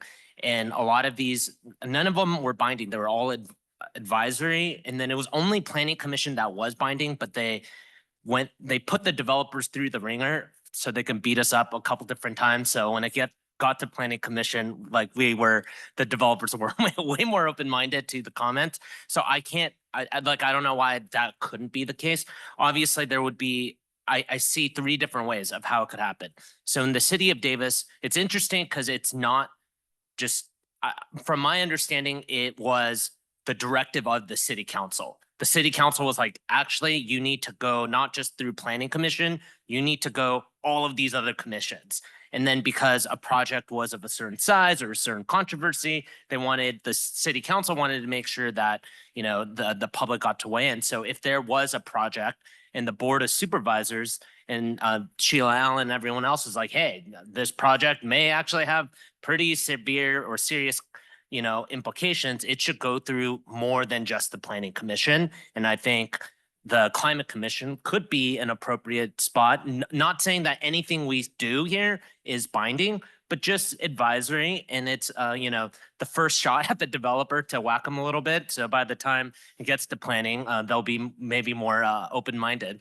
And so that's one option of how it could happen. Obviously, the option of what Kristen said made a lot of sense too, which is, there is like on a staff level, communications and tracking consistency so that everyone's on board. And then I think the third idea was it could be, and this is the new idea, where I do think it makes sense if it's the board of the supervisors who say, hey, we want to use this project may be controversial. We want to get more public input. It should go through the Climate Commission. Or it could be there's a certain kind of rubric on certain types of projects that trigger all projects need to go through Planning Commission, but if it's a certain size or if it has certain attributes of a project where it could also trigger it having to go to the Climate Commission, again, knowing that nothing that happens in this commission is binding per se, but again, an opportunity for the public to weigh in one more time besides just the Planning Commission meeting. Thank you, Commissioner Kim. Kristen, before you address that remark, I would like to highlight in what I just heard that I think in all three instances that Commissioner Kim talked about, the Climate Action Commission did not initiate looking at the items or review. So it's just something that I want us to keep in mind as we address that. Kristen? And I think for the sake of time as well, ultimately, whatever option is chosen will be board directed. And so we can commit to having, I think, sort of putting that, this particular clause in a box for now, pending conversations with the subcommittee on climate and then a workshop with the board in July. And then we can sort of revisit this before anything is approved at the commission, at the board level. The one thing to note is that if we were in the event that the board wants to go in that direction and have a commission level review, I think we would need to reassess the meeting frequency of the commission. We couldn't be an every other month commission. It would need to be at minimum every month, likely more frequently, to not delay planning processes, which is just, that's a change in, I think, how we had envisioned this work up until this point, because we couldn't be the bottleneck on planning. So that's just something, something to consider. Thanks for bringing the logistic or the feasibility of, tackling those questions. I really appreciate that. I want to invite us to take a bird view, perspective on this point of the discussion. And I think that I want to bring all of what we talked about just to the process of how we design an agenda for the meeting. So what items made it to the agenda and so on. So I'm thinking that maybe also part of what we talked about here could be an opportunity just to clarify to the commission members. I don't know if it's,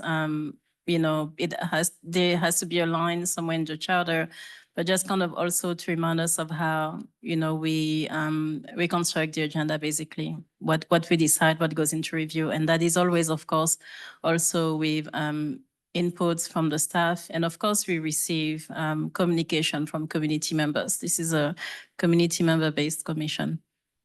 So with that in mind, is there anything else that anyone would like to address regarding the charter? Kristen, anything you want to say before we look at other aspects of the charter and decide to vote or not on it? I just wanted to connect with Supervisor Allen if there were any other thoughts or questions or concerns that you had about this particular section.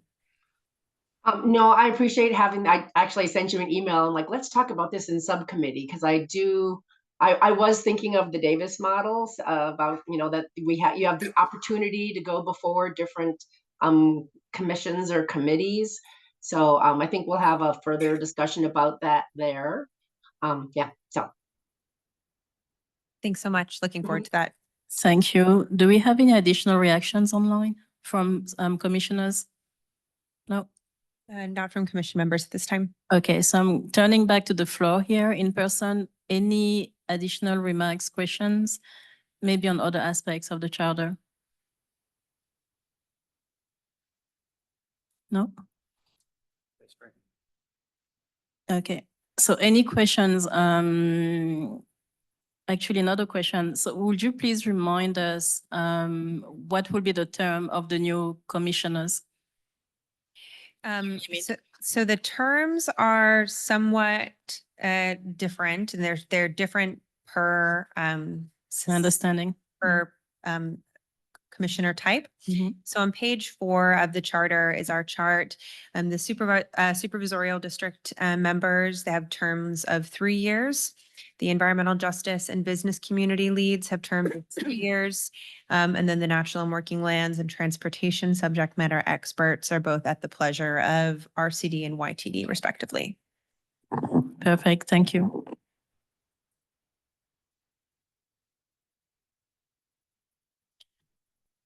And also for clarification, so this doesn't have to do with the charter. So I mentioned in the beginning of this conversation that I wanted us to reserve questions about the logistic of the commission's activities for the end.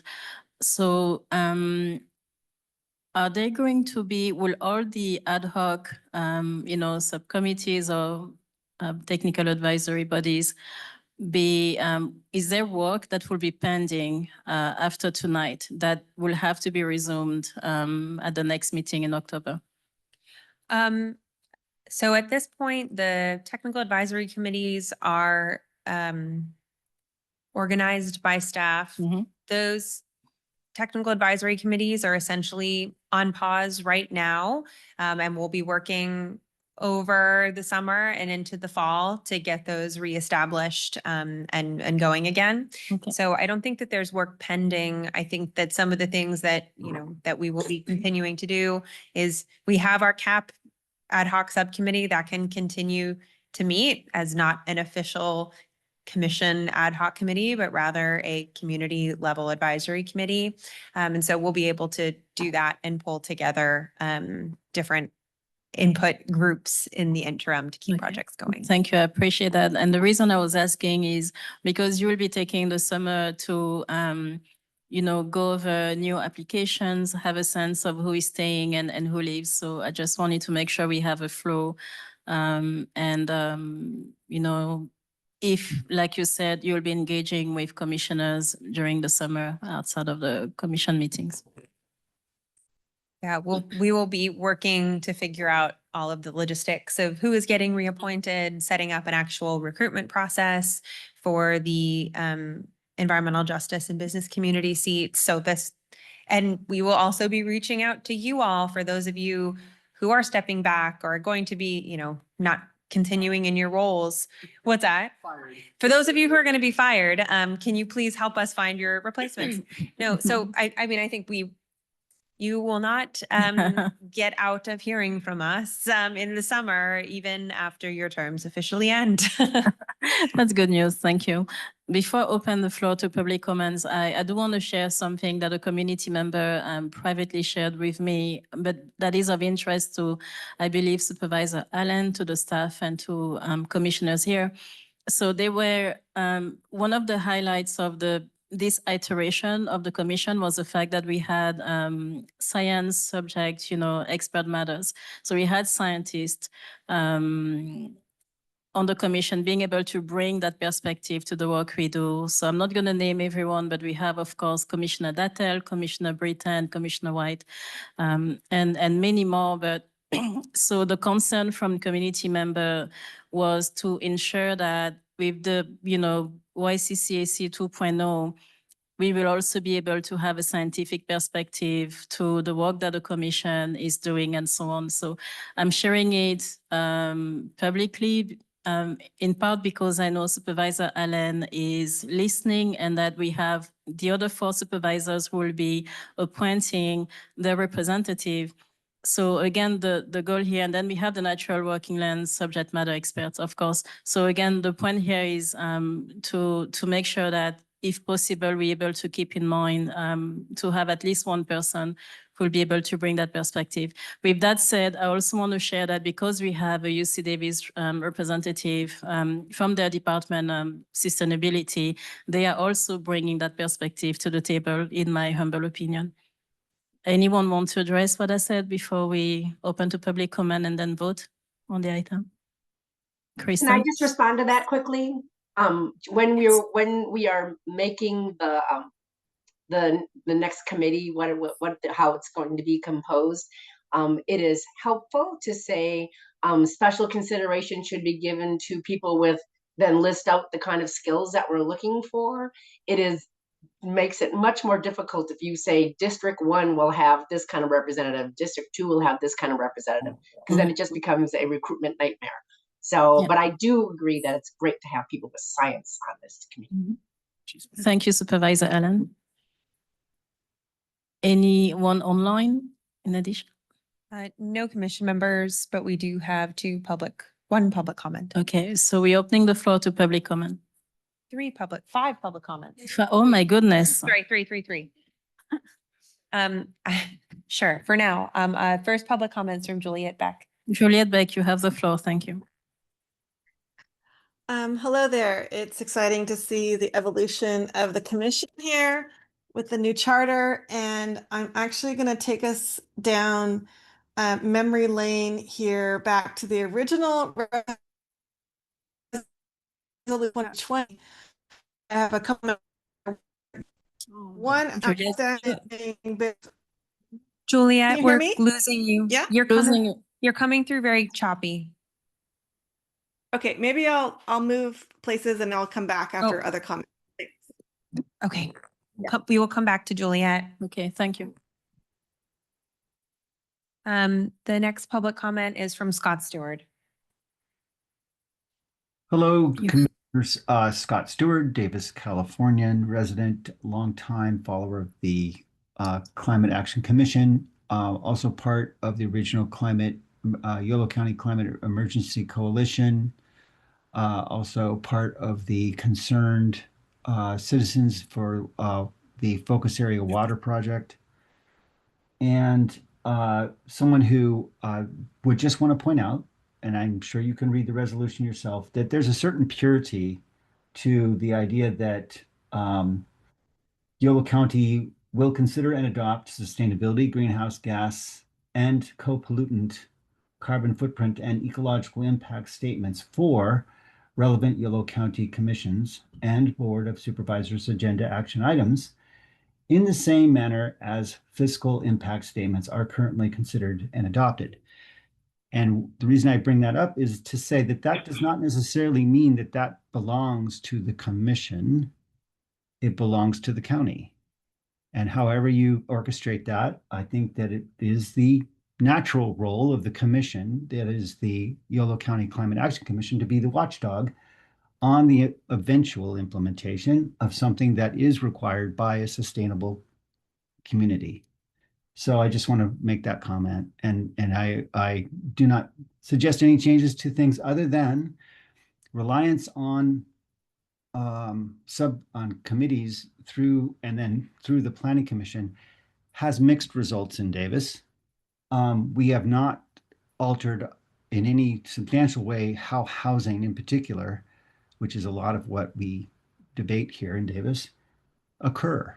In fact, we're still very much tied to freestanding single-family home developments that are very unaffordable and environmentally unsound. So I just want to point out that there may be structural issues that this commission will encounter, as will the county, and I appreciate my time. Thank you. Thank you, Scott. Next public comment. I'm going to go back to Juliet Beck. Thank you. I hope this is better. Great. Funny enough, Scott Stewart must have read my mind. He read off the resolution clause that I was going to refer to as well about co-pollutants and assessing, the progress, assessing the impact of decisions, of county decision making and projects as we move towards this goal of a zero carbon county. So, how we integrate the climate goals across the county and other planning projects and other projects that are approved is a really important conversation. And I know that you're navigating it with a lot of thought and understanding of how the county operates. But I have been paying attention to the Planning Commission, and I can't say that they make a lot of decisions every month. In fact, they've been canceling quite a few meetings lately. I think there's some disarray and some staffing issues in the Planning Commission, but I don't think you would have to meet monthly to review projects that come through the Planning Commission. And I wanted to suggest more just conversations with the planning commissioners. I just feel like the nature of the conversations over at the Planning Commission is very different than this commission. And perhaps there could be a presentation sometime in the next 6 months to the Planning Commission about the cap. And I was wondering, the last just idea was like, are there ever like 2x2, commission meeting subcommittees where 2 commissioners from this commission could meet with 2 commissioners from the Planning Commission? That kind of conversation might also be very productive at really ensuring the best possible implementation of the cap. Thank you. That's it. Thank you, Juliet. Do we have an additional public comment? We have a public comment from Christine, and I just wanted to add that we are planning to do a CAP presentation to the Planning Commission in the coming months. Second, the need for that coordination and that good opportunity. Thank you. And then also the planning department is part of the green team. Correct. Okay. So Christine, you have the floor. You have 3 minutes. Thank you. My name is Christine Shoemaker and I'm from Woodland, and I want to second NJ's suggestion about making sure that there's technical expertise available on the new YCCAC commission. We had Chris White, who is dedicated to that. She was very useful, both I think in meetings and sometimes behind the scenes. And we had some other expertise as that as well. So I do hope that there's a way to ensure that there's a tech type, data type, numbers type person that is on the new commission. Because as you go forward, we may have the definite need for that as we get nearer to the end of 2030. And seeing how we're doing both from a technical perspective and a numbers perspective. So I'm not sure whether it could be done, as Supervisor Allen said, by asking for that in some of the appointments, or whether, I guess there's, it's been set at 9 and not 11. But anyway, I do think it's something that's going to be really important, especially as you get closer to the end and you're trying to get to as close to zero or net negative as you can. Thank you. Thank you, Christine. Any additional public comments? No? No? No other comments at this time. Thank you, Vice Chair Kim. Yes, apologies in advance for, again, blowing up the issue, but I was thinking about the conversations, and again, knowing that Supervisor Allen is here for her consideration. 3 points. Number one, I feel like whatever version of the commission moving forward, I mean, the question is, when it comes to climate action and us hitting our goals, as important as is mitigation prevention. Anything that could be done in prevention comes a long way. Number two, a developer having to go through multiple commissions, that will, from my perspective, as working with developers, having done development projects and going through the process, the longer we are in commissions, the greater the development agreement benefits are usually for the community. So I do believe that, the more times that a developer, if Tyker has to come to the Climate Commission and the Planning Commission, and a bunch of different commissions, by the time they negotiate a development agreement with the supervisors, I feel they're going to be way more worn down. And so I think there could be value for the Board of Supervisors for, controversial projects or projects where fundamentally there's going to be serious climate impacts, for them to go through the Climate Action Commission or other commissions, right? So that other commissions, it can have robust public debate, but more than that, we can use it as a tool. The supervisors can use it as a tool for negotiations. It could be, we're going to force you to go through all of these commissions, or you can negotiate a better development agreement for our community right now, and give us project labor agreement, or give us these commitments for renewables or blah, blah, blah. And then we'll save you from all of the commissions. You could just go to planning. And so that could be another tool for the Board of Supervisors. And I say this with knowing that my developer colleagues are probably going to hate me for saying this out loud, but last meeting, so what the heck. Thank you, Commissioner Kim. So I do have a question for my fellow commissioners. At this point of the meeting, are you ready to vote on the new charter as presented, or do you want to I'm not going to say the second option.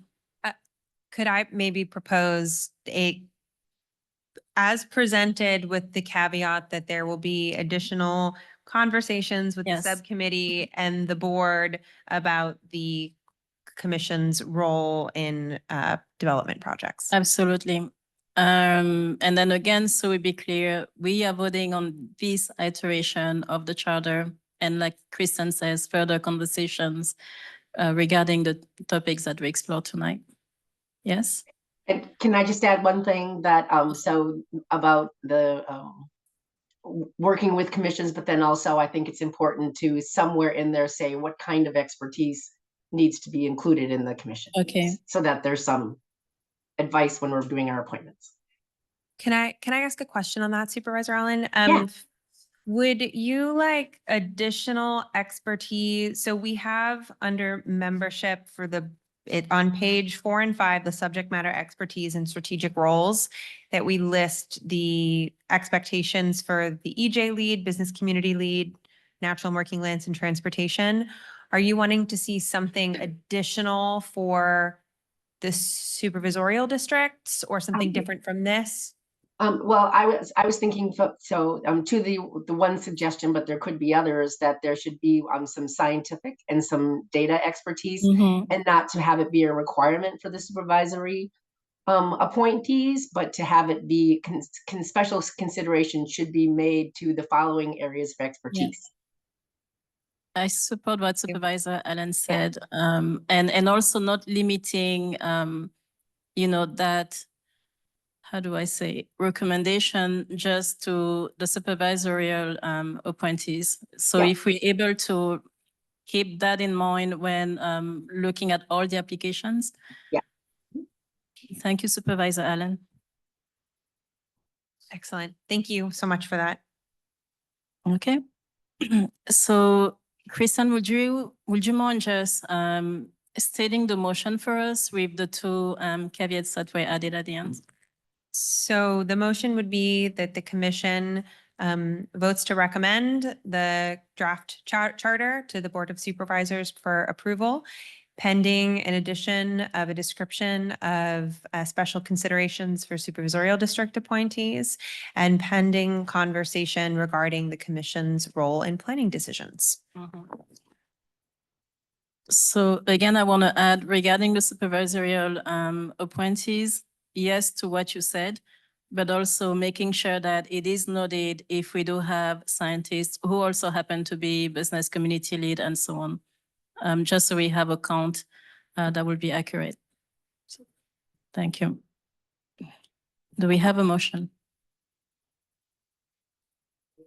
Move that this get approved. That was a very short motion. Yes, Commissioner Britton. With the suggestions that have just been discussed by staff and by our chair. By the commission and by Supervisor Allen. All of the above. Okay, last meeting. We close to the finish line. Thank you. Maybe online, do we have a second from anyone online? Or anyone in the room? I just want to make sure. Commissioner Reed. Commissioner Reed's okay. Wanted to make sure our fellow commissioners online are included. Discussions, questions on this very big topic before we place it to a vote. You're welcome to get the tissues at this point. Okay, so I think we're ready to vote. Thank you, everyone. Commissioner Reed? Aye. Commissioner Daddle? Commissioner Ullman? Aye. Commissioner Kim? Commissioner Serena? Aye. Commissioner White? Aye. Commissioner Austin?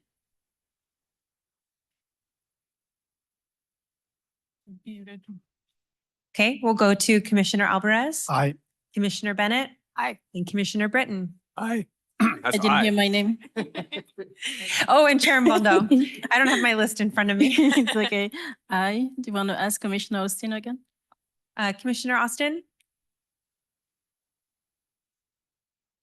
Okay. So the commission. Okay, so the new charter has officially been approved by the Commission as the last and final act and recommendation of this commission for the year 2025. Thank you, everyone. Okay. It is 6:30. We are wrapping up right on the mark. I will invite us to, again, share congratulatory words once this meeting is adjourned. And again, being your chair, I want to thank everyone, including our community members, community-based organizations, partners, Supervisor Allen, Supervisor Frericks, who is in here tonight, the staff, the Civic Sparks Fellow. Kristen, you're incredible. You're not going to be tired of hearing it. But to every single one of you, thank you so much for 3 incredible years of very, very hard work. Thank you all. And please stay in touch and continue to contribute, whether you stay on the commission or not. Thank you again and have a good night. And I just want, and I want to do a particularly heartfelt thank you to our hardworking chair, Mavando. You nailed it.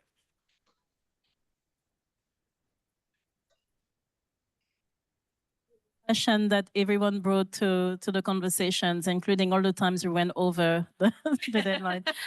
Okay, the meeting is officially adjourned. Thank you. Thanks all.